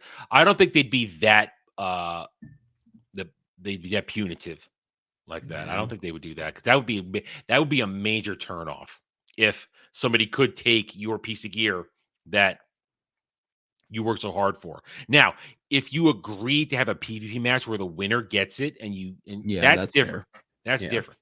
But have like a dual system or something. You know what this means? Don't go out by yourself. Yeah. Don't go fucking around by yourself. Have a party. Have your team with you, man. Yeah, because like I said, that would be such shitty if you're sitting there, you start gathering mats, and 2 or 3 people just waylay you, shoot you with bows, you're dead. They strip your body, and it's all like, yeah, if you die in battle, if like I said, if they have some sort of duel system where like you agree to it and you battle and they strip your body after you're done, you should have, rethought the fight, Yeah. But if somebody can just waylay you after and you lose freaking, like I said, weeks of freaking grinding to get that one Well, piece of equipment you really needed, I'd be so mad. you know what I'd you probably know what I quit. would do? I'd be the kind of guy I'm going to invest in my private storage facility. I will not be taking a lot of shit out with me is what I'm not going to do then. Yeah. There's games that are like that, and that like I said, that's totally fine. But yeah, those kind where you have to really grind to get stuff, or you have to, get that very special thing to make them some part of our armor. Yeah, that kind of stuff you don't want to have lose like that. Like I said, it World Z or whatever it's called, where you go in there and you get killed and they just strip your body of everything. That's fine. That's part of it. But Yeah, I mean, honestly, as long as I know what I'm getting into, yeah, I will plan accordingly. yeah. But still, that makes it interesting. Makes it interesting. Just walk around naked until you go to battle. Well, here's the thing. If you're going into these situations, you're going to be going in with a team. You're not going to be going in solo. So if you do go down for whatever reason, and you don't have somebody who can res you on the spot, I'm sure they're also going to have a system in place where if you die and get resurrected away from your body, you wouldn't be too far away. There'd probably be some sort of point, because they don't want to make. I doubt they'd want to make you walk hours to get something back if you died or something like that. I don't know. Oh, that would suck. I think they're in alpha.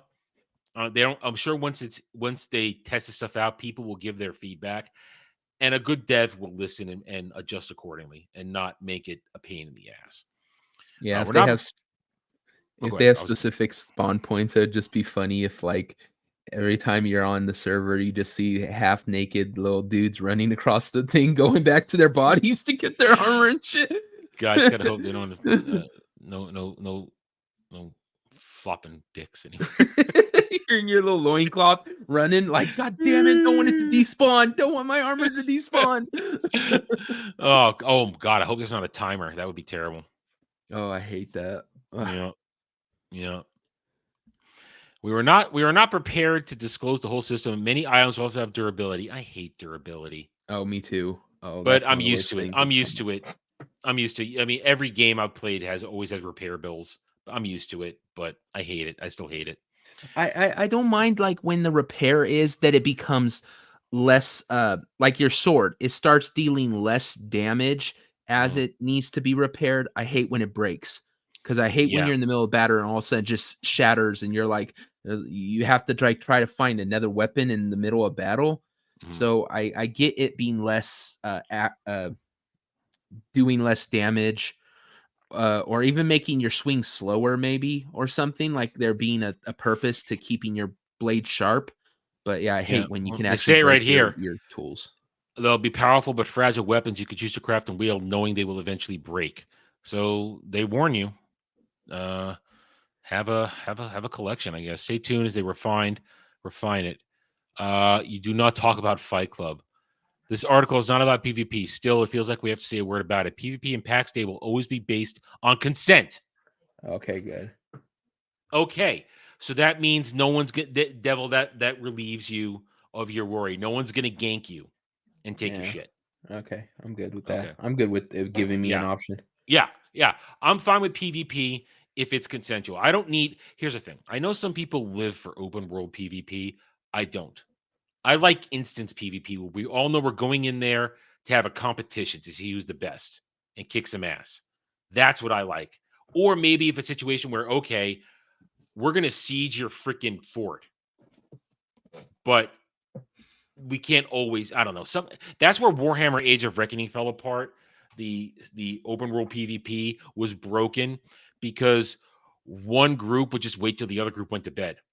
I mean, I quit when I went. I was playing Order when it was Order against Chaos. I was playing Order in Warhammer, and we went to bed one night, our server, and I had worked hard. Was one of the founders of one of the more powerful alliances on our server. Me and several other mid-level guilds. We had worked hard. We were getting ready. We'd almost sacked the Chaos Capital.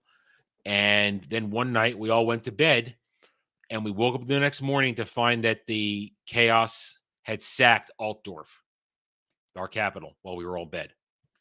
Yeah, I hate that. That's And one of the things they do in Rust too. yeah, and that's when I said, "That's it. I'm done." That day, I said, "That's it. I'm done." I quit that day. Now, I was a bit of a dick because I was my guild leader and I didn't pass control to anybody. I just up and left. Damn. I just up and left. That was a dick move because I was going out of the country a few days later, so that was real dick move. I admit that, but that's how angry I was. Like, fuck this. Not only, and the game was broken to hell anyway. Goddamn witch elves. If you know, you know. Goddamn witch elves. Yeah. But yeah. So that's bad. Open world PvP, RVR, realm versus realm, open world PvP. It sounds cool, but it sucks. Yeah. In practice, it sucks. Yeah. And it makes it for incentivizes kind of people to hack, because it makes it where, like, Oh, dude.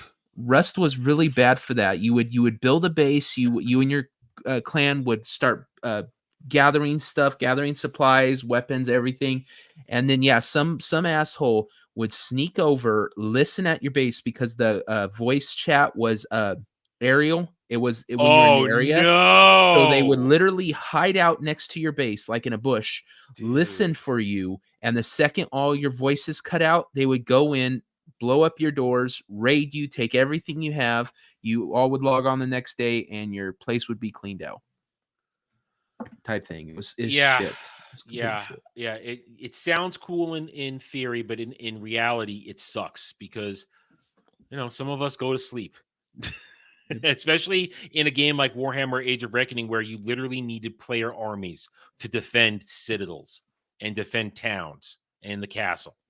Yeah. You literally had to have your characters there to push back when the enemy army of players came attacking. Yeah. Open world PvP is fine if everyone was like freaking honorable about it. Like if they came to you and let you see them and say, "Hey, I want your armor and let's fight it out." Yeah. Okay, fine. But yeah, there's so many people that will take the most easiest way. They will wait till you're carrying some heavy load and come up behind you and gank you. They will ambush you. They will freaking steal your shit when Yep. you're offline. They will do PKers. the worst shit. Yeah. Goddamn player killers. Fucking PKers, man. And here we go. I like this. Home valleys in particular will be sacrosanct. Your home can never be damaged by other players. And you could always roam around your village and its surroundings without fear of being ambushed. The only exception is we want to implement possibility for duels, even in villages. Fine. There you go. Great. There you go.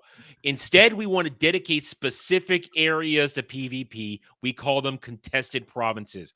Contested provinces will contain unique resources that can be harvested elsewhere. To be clear, unique doesn't mean best. Other areas of the game also feature unique resources.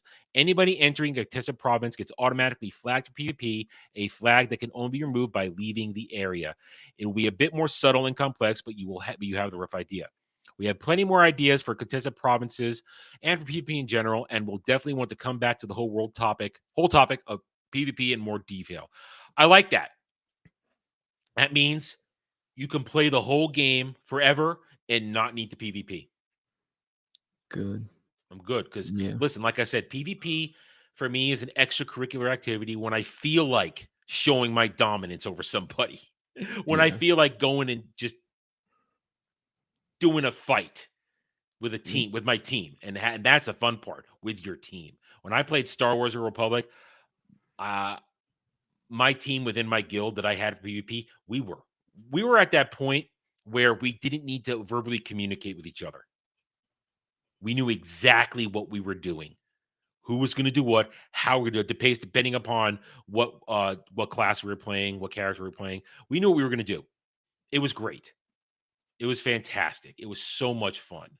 And you do this kind of thing with your team or your party, and it's usually people you've raided with, so you also have that special nonverbal or special terminology you use with each other. That's when it's the most fun. And that's like looks like that's what this will be. So you don't have to do it. You don't have to go in there to get the awesomest stuff. I like that. Because I don't want to always have to worry about PvPing. I want to have fun. So, all right. Parting words. I just saying they want to go. So this is the essential breakdown of the game, and I like what I'm hearing. And I will be happy to be the guy to test this out for everybody. I will happily do that because it sounds fun. It just sounds fun. It sounds entertaining.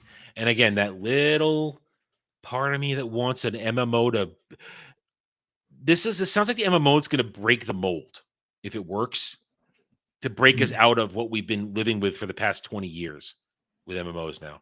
Because that's part of the problem. There's been no initiative. There's been nothing fresh. Innovative is the word. Innovative. Nothing innovative for years.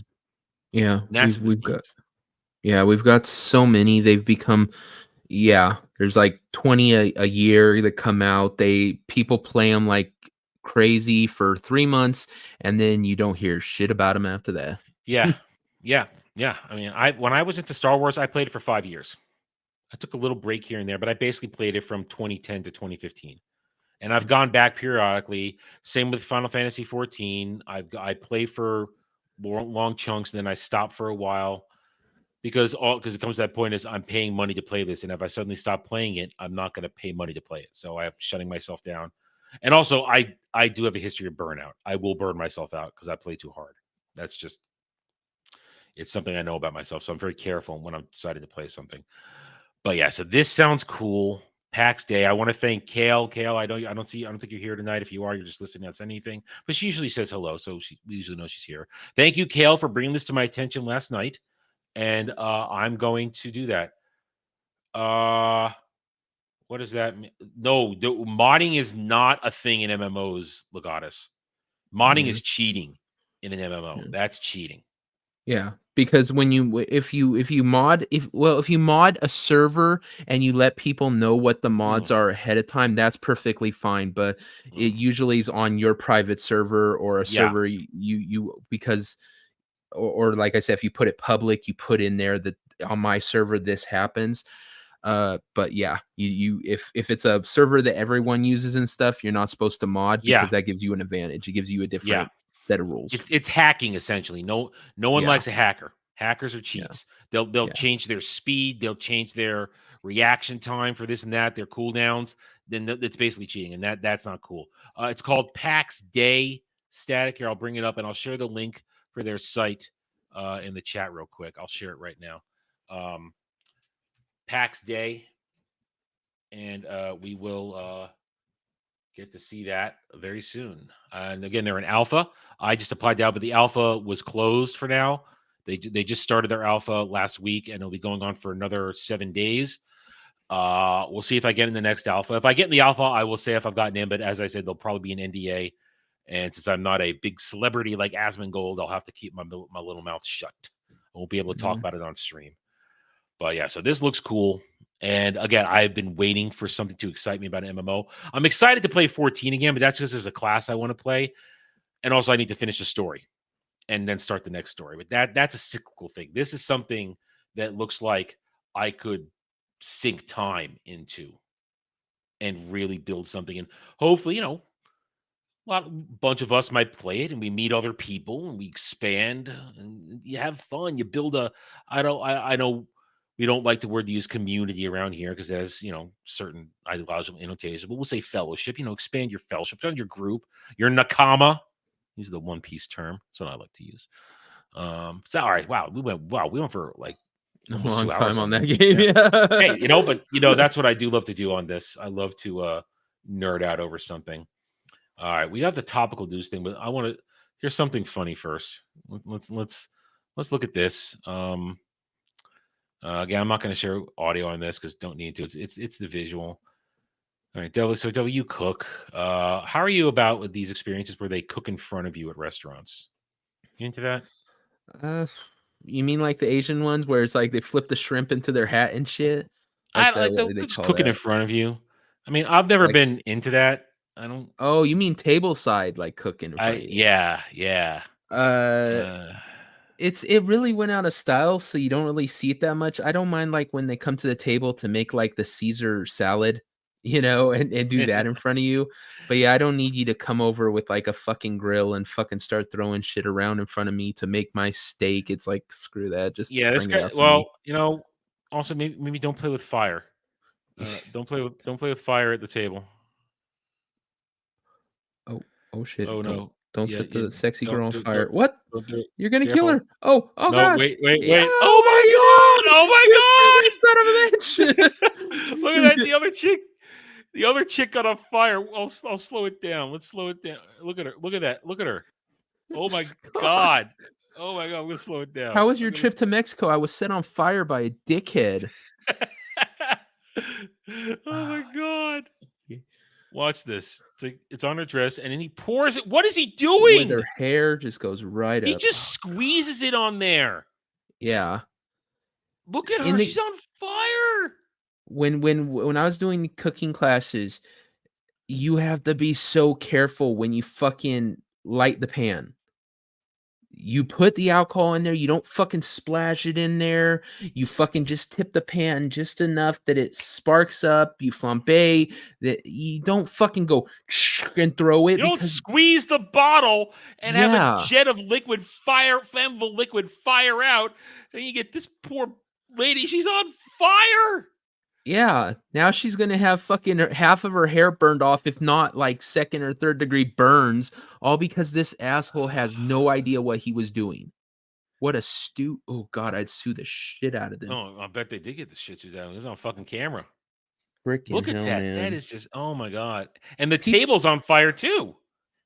People are irresponsible. Yeah. That's just the thing. People are so irresponsible about stuff.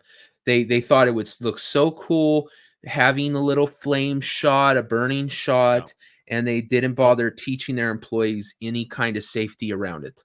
None. And Just remember, none. and these are not, and I'm gonna wait. Listen, again, I am by trade and by education a professional chef. I went to school. I have a degree. This is some, I'm gonna say this is Paco off the street. Paco off the street, given a pan, some flame, and a knife to do something. This a professional would not play with fire like that on a tiny little plate in front of somebody. Yeah.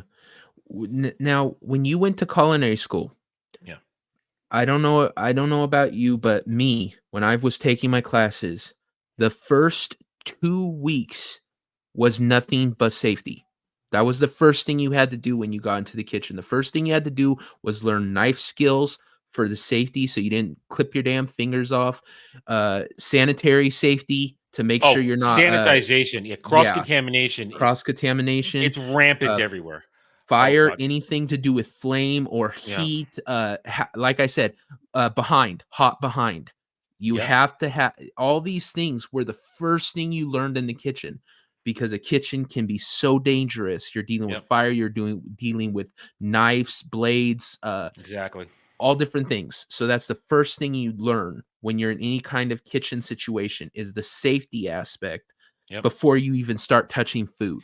Yeah. I mean, see, when I went into culinary school, I'd already been working for nearly a decade in kitchens. I've been working since I was 16 in a kitchen.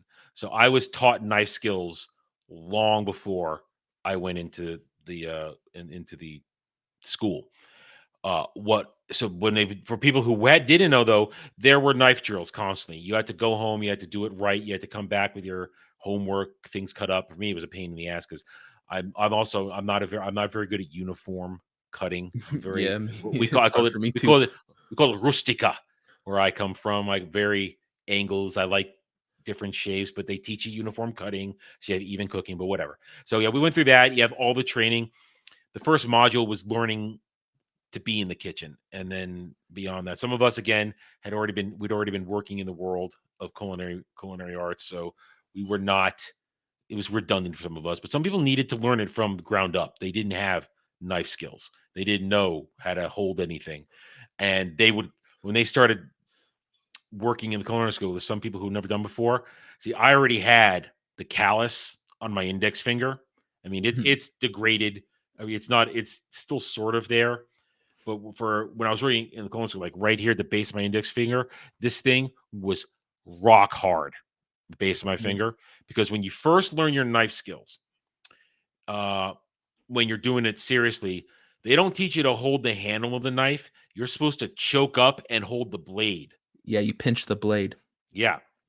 And when you do that, the back of the blade cuts into the base of your finger and cuts into the side of your finger. And that first blister that you get on the base of your finger is horrible. Oh yeah. When you're cutting everything, because they always make you, like you said, you have to cut this whole thing of carrots. You have to julienne like 100 carrots and shit. And yeah, when you're seeing there, you're choked up on the blade. You're pinching that back of the blade because that's when you get the best control. It's all the about best way to control it. It's about Yep. safety. You have full control over the knife. Yeah. You're julienning, and after like an hour and a half of julienning, your pointer finger is hurts. so sore because of the Yep. rub. And and then you get that first blister, and then it's there, and then it heals, and then you get the next blister, and then that heals. And after about a month, suddenly, like I said, I mean, right now this is all soft now. It's like once upon a time though, when I was professional, this thing was like stone, the base of my finger, and the side of my finger was like stone. It was rough, cheese grater rough. It was, my right index finger was a mess, but now it's fine. But back then, that was the evidence of, yes, you've been working with a knife for a long time. You've got your calluses on your hand. You're fine. But those first people, when they get them, oh, they were unhappy. It's like, oh, yep, you got the blister. Yep. Welcome to working with knives. What about the freaking wrist cramps for The original from whisking for such a long for me, period of time? for me, it was the elbow to the shoulder for me, because Oh damn. I was doing it like that. Okay, and here's the thing, because they don't let you use electric whiskers. No. You got to use with your hand. You got to do it. See, now I have an immersion blender in the house now. So when I'm making fresh whipped cream, I am whipping that shit. I'll break out my immersion blender and put on the whisk attachment. I'll just put it in there and go. I'm a cheat. I'm not in school anymore. I don't have to whisk it by hand. I'm not going to kill myself. I'm going to get it done in less than 5 minutes and go on my merry way and have whipped cream on my waffles. So Kale shows up right after we're done talking about the game. Hi, Kale. Yes, Kale. You can watch the replay. We spent about an hour and a half talking about PAX Day. We're optimistic. We're optimistic about it. It does look good. I have signed up for the alpha. But yeah, like trying to make hollandaise. The first time you make hollandaise, and you've got to sit there with the whisk. Your wrist starts to cramp on you. God, it just is. They made us go through all 5 of the goddamn mother sauces in school. Oh yeah, I hated it because I hate them all. I hate them all. I don't need any of them. So honestly, if you ask me to make right now, I have literally taken the information out of my memory and deleted it. I don't remember. It's one of those things that I just don't do. Now I've made up my own sauce at this point. I mean, I've got my own sauce recipe list of things I make, because you can keep your hollandaise. I'll make my San Marzano tomato sauce. I'll have that. I'll make my brown sauce, my sesame sauce. I've also got a honey glazed one that I used to mess around with once. I've got my dressings, like I've talked about before, my honey balsamic vinaigrette. Although I have to reassess it because I got the new blender and I don't know the levels to pour in the olive oil. Although olive oil is goddamn expensive right now, so I'm not making it because I don't want to use the olive oil. I mean, I get a giant like thing of Felipe Barrio extra virgin olive oil from Costco. It's $29 now. oh jeez. A year ago, 2 years ago, it was at its lowest, it was under $18. In the past 2 years, it's gone up $10. But I need it, and Costco's the best buy. Yeah. So anyway, so yeah, this is nuts. Don't have Paco make your food for you on a hot plate at your table. Yeah, it doesn't look like it was in America because what happens is you have those tourist cities in Mexico where the cruise ships stop, and the restaurants have to do something to bring people in.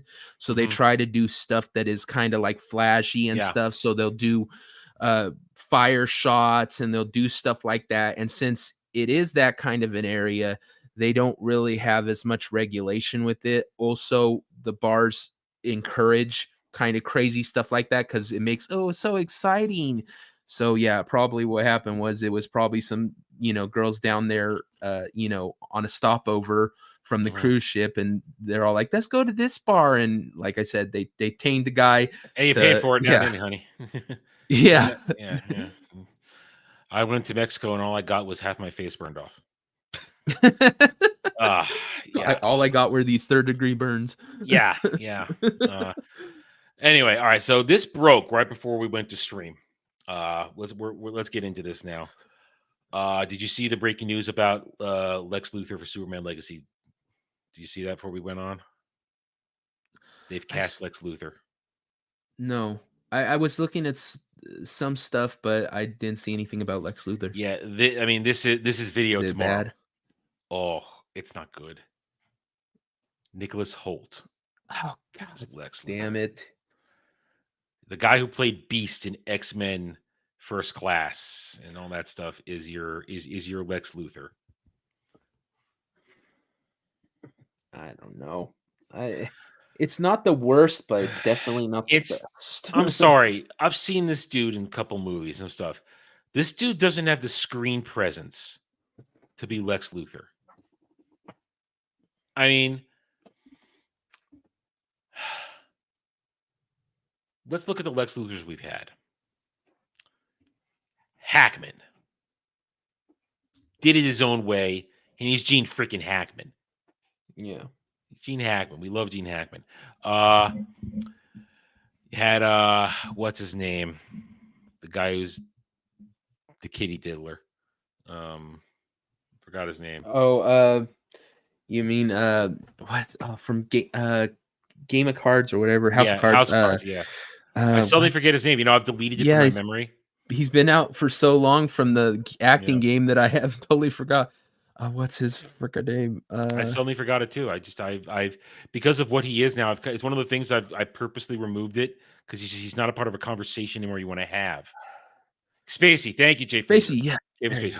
Yeah, we're old men tonight. This is terrible. Yeah, that was on the tip of my tongue. Yeah. But Kevin Spacey, he wasn't bad as Lex Luthor in Superman Returns. I mean, and Kevin Spacey, despite everything, he was a good actor. He played he played it more how I expect Luthor to be, because I like the stoic Luthor. I like the Lex Luthor that's very stoic face, very calm. He's dealing with Superman right in his face. He's not intimidated. Hackman played it more jokier, but like you said, he's Gene Hackman. The guy's the most amazing actor. Guy's a legend. Most amazing He's a legend. actor. Yeah. So I like Spacey in it. And then you had Clancy Brown as the voice of Lex Luthor in Paul Dini Timverse. Yeah, very, very good. Which was fantastic. And you've had a couple of people voice Lex Luthor over the years, but those are to me the most prominent ones. You remember, even if we can't remember Kevin Spacey's name because we don't really want to remember Kevin Spacey's name anymore. But the guy from Smallville was pretty decent. That's a young Lex Luthor, though. That's a different category. I'm talking about Well, isn't that what this is supposed to be? Because isn't it supposed to be younger? We don't know. Gunn has been all over the place with this, but we know that this guy tested for Superman as well. So he was part of the Superman category. Either way, I've been saying Superman Legacy is DOA because the more we hear about it, the less I am interested. It's gone from a Superman movie to Superman and Friends movie. And now we're just going to listen.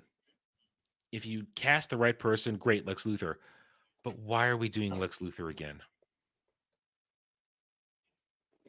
I think you. I think it'd be better to have him in the background. Yeah. Like there's something in the background's moving pieces around. Superman doesn't know what it is, and then in a later movie when he's a grown up, that's when you have Lex Luthor come into it. He finds out that the billionaire who's philanthropist or whatever the hell you call it, and he's the bad guy who he's been kind of Mhm. seen in the dark. And But here's the thing: they've done it so many times. This isn't fresh to start Yeah. with Luthor. I mean, Bug has been ranting on Twitter all night since it started. Why not Toyman? Bug wanted Toyman, but that's the thing. There are other villains out there. Again, do you need to go super big bad right away? I mean, granted, you need to make somebody who can be some sort of threat to Superman, and that requires somebody of, I guess for lack of a better term, Omega level threat. Yeah. Luthor is that because he's a super genius. Brainiac is that because he's goddamn Brainiac, and so is Darkseid. But that is the inherent problem when you're tackling a Superman story. You need to choose an appropriate villain to make it worth it. And you have to be careful so you can give us a good Superman movie without Superman either being overpowered or gimped in some way to make him work for it. I mean, again, I'm going back. This is last year, I think, when we talked about some of this stuff on Roundtable. I thought Dre and I worked out a whole beautiful pitch for the way they could have gone with their whole first arc of this. Have everything leading up to War World. That would with Mongol on it. Yeah. That would have been cool because Mongol is Yeah. somebody that Superman has to put up a fight against, but he's not. Yeah. He's not Darkseid level. He's Yeah. not Brainiac level, but he's a he is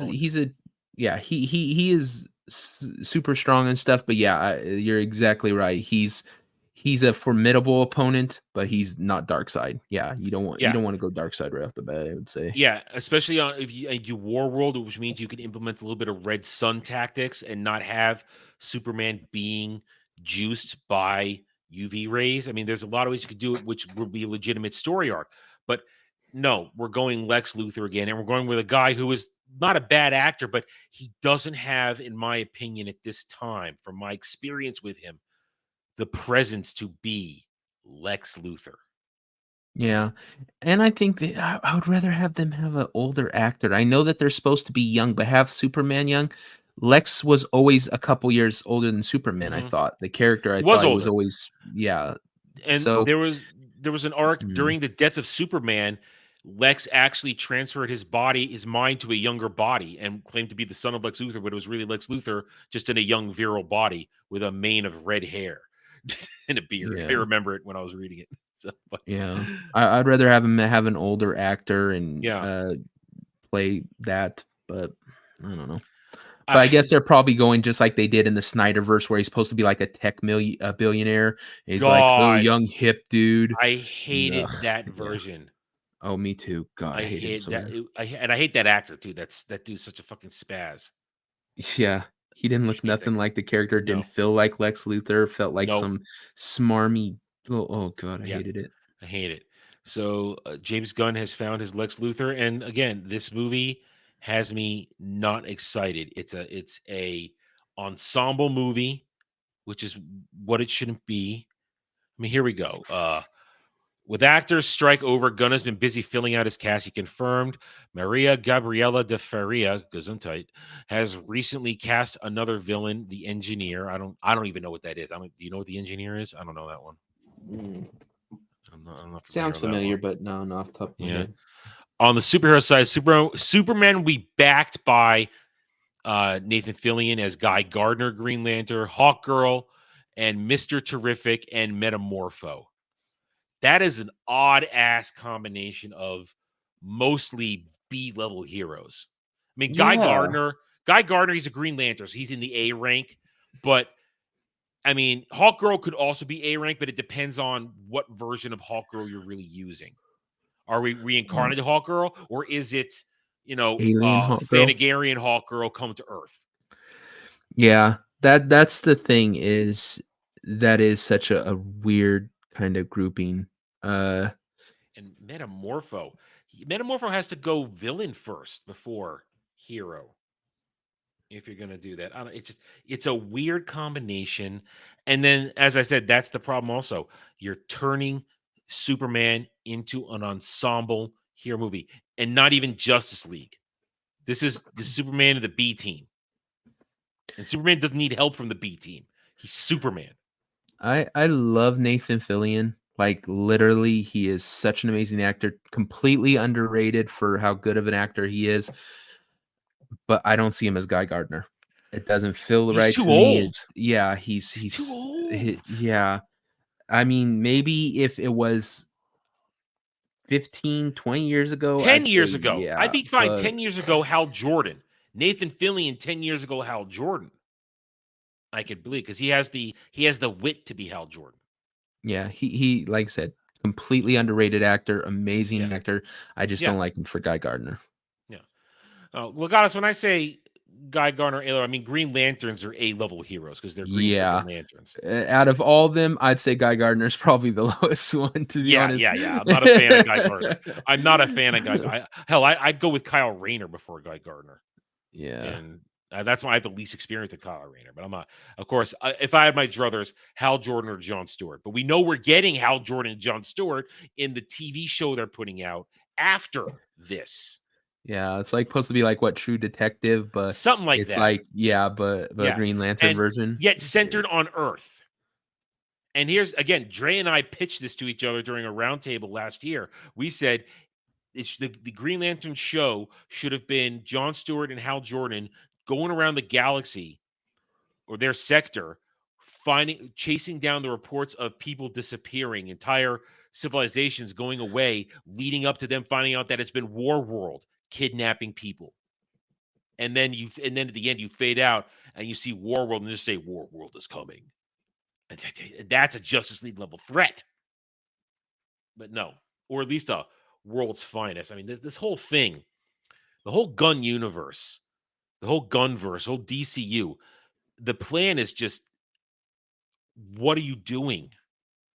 You're leading off with a bunch of C-level crap before you even TV shows and animated projects, before you even get to Superman. And then a Superman Legacy with a cast that is all over the place in terms of quality and proper looks. And now with the characters in it, it makes no sense. And then it's going to be another 2 years before you even get a Batman movie. And then it's Brave and the Bold, and they're skipping over every other Robin to get to Damian Wayne because James Gunn likes Damian Wayne. It's so, yeah, this is how it's going to be going forward. Every single one of these movies, like you said, it's going to be an ensemble cast. They're never just going to give you a Batman movie with Batman. They're never just going to give you a Wonder Woman movie with Wonder Woman. From now on, it's going to be this. They're going to start chipping off B and C level heroes and throwing them in there just so they can give you, extra, sell more T-shirts or whatever with that character on it. So you're going to get all these just weird combinations. We're getting the Themyscira show. They have the Game of Thrones show, but no Wonder Woman. That's just, so it's just going to be lesbians running around. Yeah. A bunch of U-Hauls being rented because they're all going to fight each other and kill each other. It's the L word on an island. Yeah. The DCU makes no sense. And this does not encourage confidence from me. It just doesn't. So I'll make a real video on this tomorrow after I've thought about it tonight. And I want to let it develop a little bit more overnight. But yeah, this is I am not encouraged by this at all. And I'm not interested. Right now, listen, I'm still burned because they effed over Cavill. That still eats at me. Because I was excited to see Henry Cavill get a good Superman script and come out to the John Williams theme. I was excited for that Yeah. because they teased that shit in fucking Black Adam. They used the John Williams theme. So I Yeah. was ready for that. I was ready for it. And they I don't killed know. it. It's definitely to the point where I'm not excited about any of the James Gunn thing. I'll Me neither. pray that they are good because I thought I did good with the first Guardians and the second one I like the wasn't two Guardians completely movies. bad. I don't Um, think about the third one because that's all MCU stopped at Endgame, so I don't even think about the third one. Yeah. Doesn't happen. but I do it once again. Just can't trust that they're Oh, going to do right by this them. So I'll this unlike with PAX Day where we have some evidence and I have enough experience and these guys look like they're genuine what they want to do. This is all not genuine, and I am right there with you. I have no confidence, no desire. I'm not excited. I don't want it. Not there. And then there's this. This was the other partner news, and we'll end on this, and we'll save our list again. I have a good one. It's a good one, but I can save it. It's timeless. It'll keep. It'll keep it'll keep till next week. The rumor is that Silver Surfer is going to be a woman. Oh, Now, yes, Galactus has female heralds, but just make it one of his female heralds. Don't make the Silver Surfer a woman. Now, I don't know if Screen Geek is a reliable source. I do not know. That's why I'm not going to make a video on this tomorrow. That's why we're talking about it here, because streams are for rumors, where we can just mess around with it. I And hope consider that's not true. I hope it is, just because I want it. You know, It just burns it down faster. as much as Gary would be like, "Hey, I can make another Rage video." He loves Silver Surfer. He would probably is going to be pissed as hell if this is true. I wouldn't have a Rage video.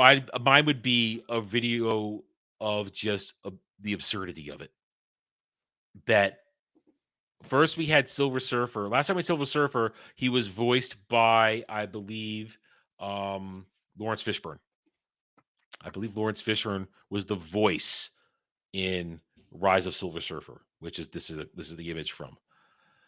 I want it to be true, just because it proves what I've been saying. Disney's not going to learn their lesson. Oh yeah, no, definitely no. They're not learning any lessons. They're not learning any lessons at all. It's not going to happen. They're gonna keep pushing forward, listening to the wrong people, listening to themselves, wrapping it all up in their ideology. No, they don't care. They don't care. They just want to. I don't know what they want to do, honestly. I'm not sure what the plan is because the ideology aspect is failing completely. So I don't know what they want to do with this. I don't know. I mean, not even. No, go ahead. Go ahead. Yeah, I can't possibly. I haven't for years been able to understand, because we know that businesses do stuff for money. Whenever you see a business do something, it's because they think they're gonna make money at it. That's the point of the business. But when you have so many fails in a row, and you can make correlations between these bad choices and stuff, at some point I keep wanting them to pull back. I keep expecting that eventually they're going to see the light and go, this is hurting our business, even though we still believe in the message of, all this crap. Maybe we should stop doing it because it's just not financially feasible. Yeah. But somehow they keep doing it over and over again, even though they're losing billions a year on it. I don't want to get, I try not to get political, and I don't think I will be, because this is from the past. Back during Obama, when I still watched State of the Union speeches, because I thought, okay, I got to keep up to date on what this guy's saying. Every time he stepped up to the podium for a State of the Union speech, or at the table, or at the wherever he gave it, an address from the Oval Office, I kept thinking, okay, this is the moment where this guy's going to realize he's ruining everything, and he's not going to keep going down the same path. And every time, he just kept going down his Obama path. Yeah. And that's the closest comparison in my mind to see this. Every time, and I'm not saying we, but some people will think that, okay, they're going to course correct. They're going to realize they shouldn't be the MCU. They Yep. need to realize they need to go back to what made it work for the first decade. And then we get a rumor like this, or we get Pedro Pascal as the possible Reed Richards. I know. Pain teaches us. That's one of the things. That's why people say scars, are you earn scars, and scars teach you something, because pain teaches. You stick a fork in a light socket, and then it hurts. And then as a kid, you go, okay, I don't stick a fork in a light socket. Pain teaches. Yeah.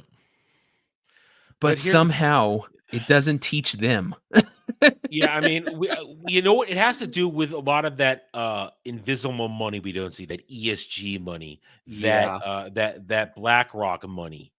A lot of that stuff we don't see. Disney has a lot of roots in a lot of areas around the world where they have income coming in. It's not the income it used to be, clearly, because they're still scrounging to pay off the Hulu deal in like a week and a half. So they don't have, some people say they have infinite money. If they had infinite money, they would have the Hulu deal wouldn't be the problem that it has been. Yeah. To finish that off. Go ahead.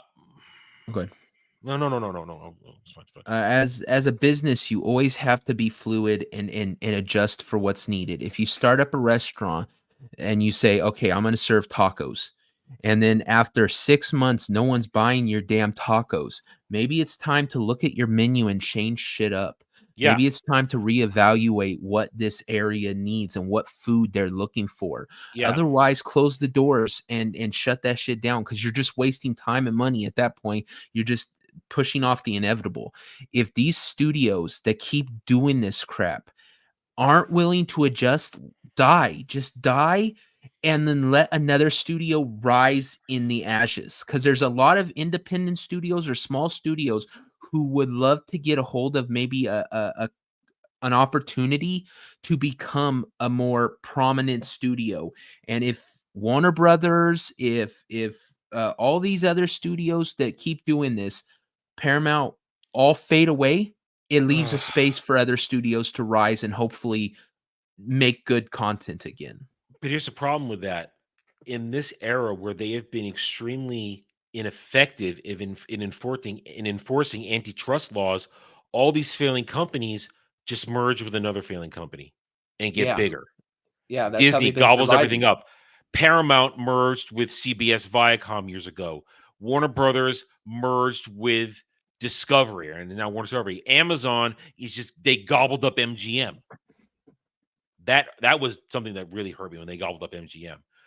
Universal became Universal Comcast Universal. Comcast was they were just an internet and cable company, but they bought Universal.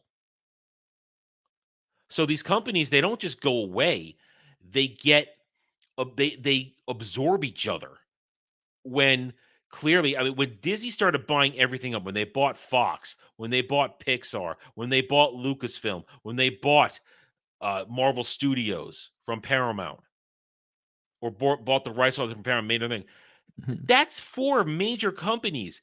That is called a monopoly. That is illegal.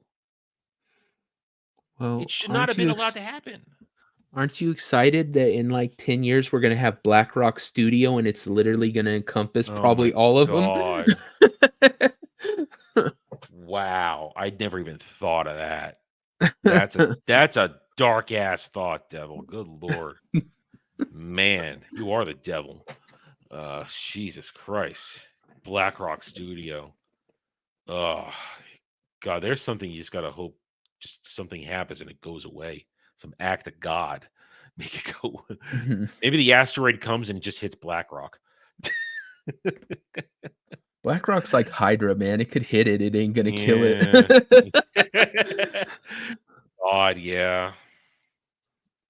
Yeah, they want They just want you to be controlled by them. Everything. That's why they keep buying up property and make everybody renters for life. It's hard. It's a Yep. horrible thoughts concerning that company. Horrible Yeah. thought.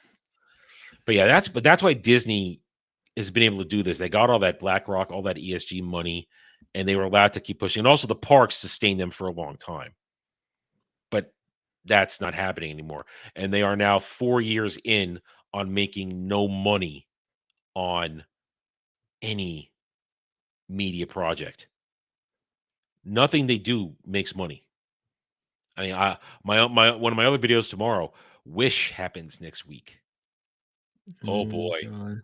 I Oh haven't boy. really looked at anything about that. Because I just Disney, anything Disney I don't want to see. So, Yeah. but I saw like some posters. That's it. I haven't seen any advertisement for it or anything other than just a couple posters. Black girl and her Are goat, to they quote like Ryan Kittle. purposely are they purposely like not spending any money on promotion, or am I just not seeing it? You're not seeing it because it's all over the internet. It's internet Oh, promotion. jeez. Yeah, I It's haven't seen there. any It's of it. there. I mean, the movie's already set to buy. It's got a $250 million budget, dude. Oh God. It's Yeah. looking at Hunger Games Marvel level opening right now. Oh, damn. Another It's yeah. huge flop, another couple Yep. 100 Yep. million lost. Yep. Jeez. It's like 200 to 250, I believe the budget is. I might be overselling at 250, but it's ready to flop, and I'm ready for it. I'm ready. I mean, that's low hanging fruit. That's part of the Disney narrative that I've built for 2 years now. The coming collapse of Disney. I haven't done a coming collapse of Disney video in a while because it hasn't lined up, but we're due. We're due. I'm due. I mean, that's one of those videos where that's a pure discussion video. It's not based upon the immediate news. It's here's a bunch of shit that happens, and here's the coming collapse of Disney continuing. So expect that one soon, guys. I'm putting that. I'll probably get that one out next week.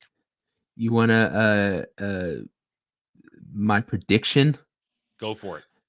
First week after it's out, after complete, if it does completely flop, you're gonna see headlines saying #1 animated movie in America because it's the only animated movie in America right now. Well, that's the spin gonna be now. the way they try to spin it. Dude, Yep. look at the Marvels. Number one animated. black female director movie ever. Yep. They're all like, it opened #1 because nothing else came out. Like, Yeah. the spin. That's gonna be the spin. Is that #1 animated movie in America? Totally ignoring that there's no other animated movie out in America right now. And then here's the sign of weakness, because remember when the Teenage Mutant Ninja Turtles Mutant Mayhem movie came out and it bombed despite all the bots and the fake Turtles fans talking how great it was. I'm seeing it again. I'm gonna see it. Yeah, it bombed. Within a week, they announced the digital release. Within a week. Yep. It was on like HBO Max to stream within just a week or two. Yeah, I it was. think it was But by no the time it was flat. in the theaters for. They only kept that movie in the theaters for a month. It was out of the theaters by December, first week in December. September. It was out. It was on digital release. It was on Paramount Plus. So I mean, that movie was a bomb, and that's with these things here. That's one of those early signals we can see when something is done right away. They'll announce the digital release without waiting. Yep. Because there's no money to be made in the theater for it. And again, none of these companies will learn their lesson. Disney's not going to learn their lesson. None of them realize that, and this is the argument they want to make right around for the Marvels. They've been making this for the Marvels. They've been making a couple of things. Oh, everybody wants to see the Marvels. I'm not the Marvels. I'm seeing Barbie. Everyone wants to see Barbie. Why don't you go see the Marvels? Because they made Barbie for a specific audience, for women of a certain age, a certain desire. Superhero movies are made for men. That should be the target audience. And there are girls who like this stuff, but the numbers show who really invests time, energy, and money in this stuff. And it's men, it's dudes, not women. Yep. That's why the Marvels has failed. Same thing with video games. They'll sit there and go, but women make up half of gaming. No, you stupid. Women make up gaming of Farmville and shit. If you look at the games women play, they're not playing Call of Duty. Women are playing freaking Candy Crush. Mm. That's not the same freaking thing. So yeah, when know your audience and The cater most to them. I ever encountered girl gamers was in MMOs. Yeah. That's or when I encountered them, and now we see some of them streaming, but they're playing Nintendo shit. They're playing, what's it called? God, what's that game where they have their islands and they all go visit each other? I don't know what it's called.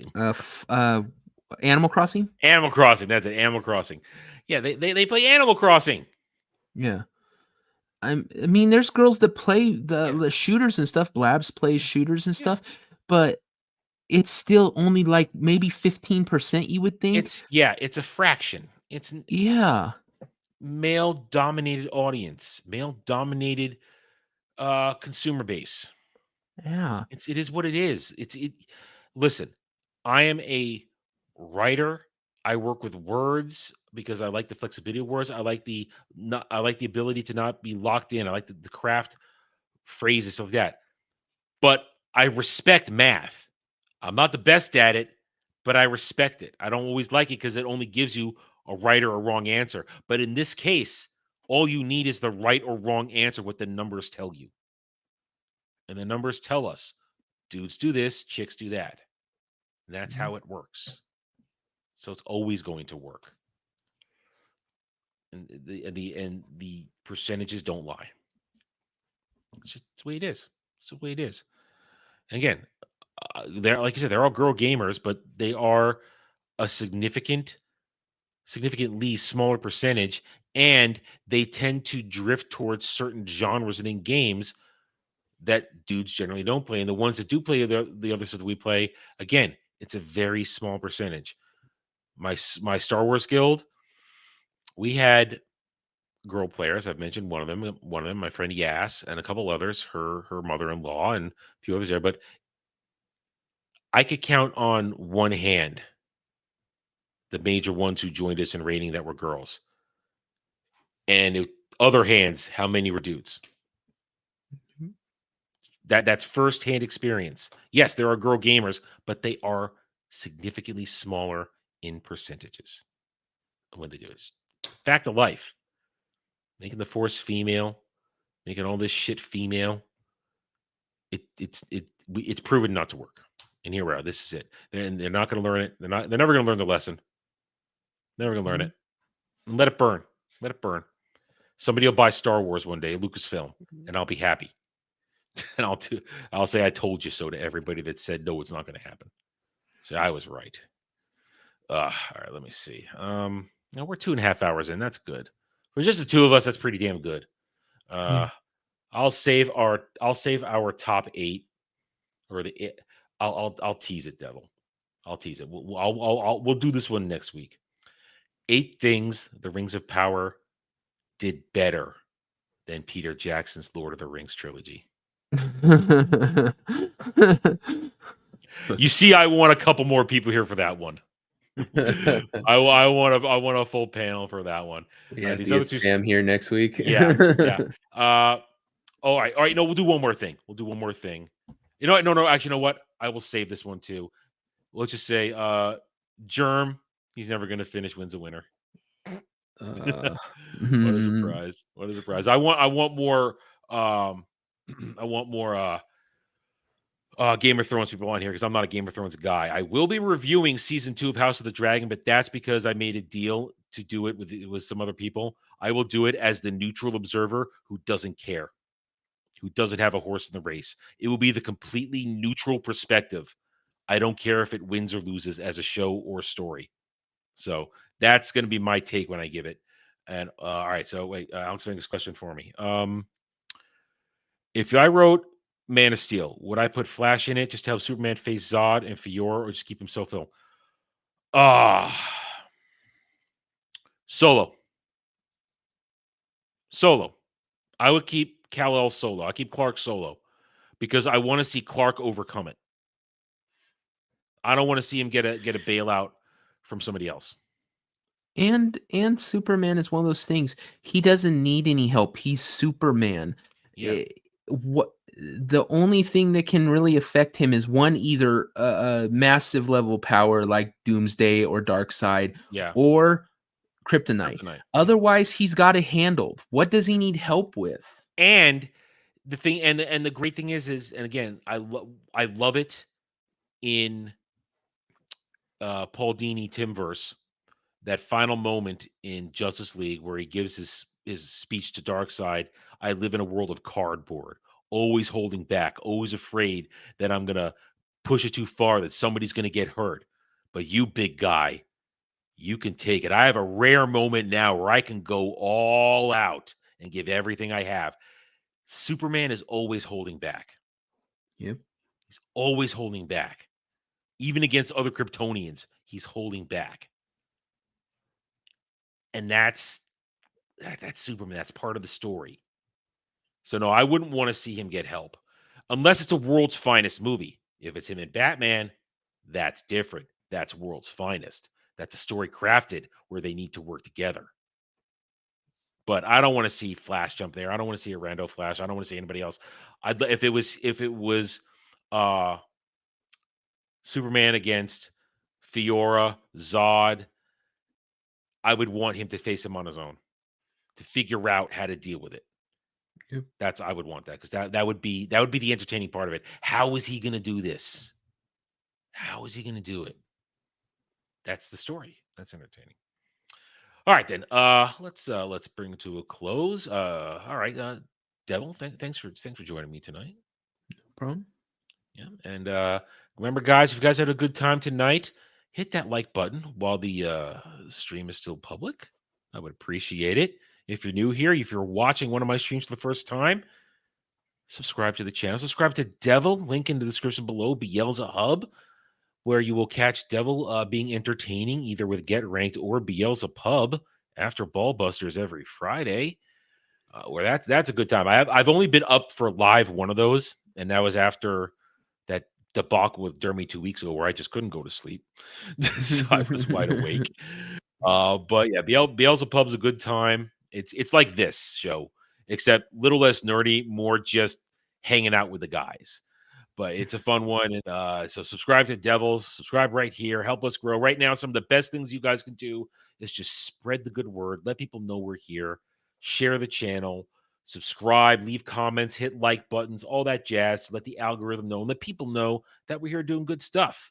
So we thank you guys. We enjoy you, chat. You were, as always, we appreciate all your support. We know you had a good time.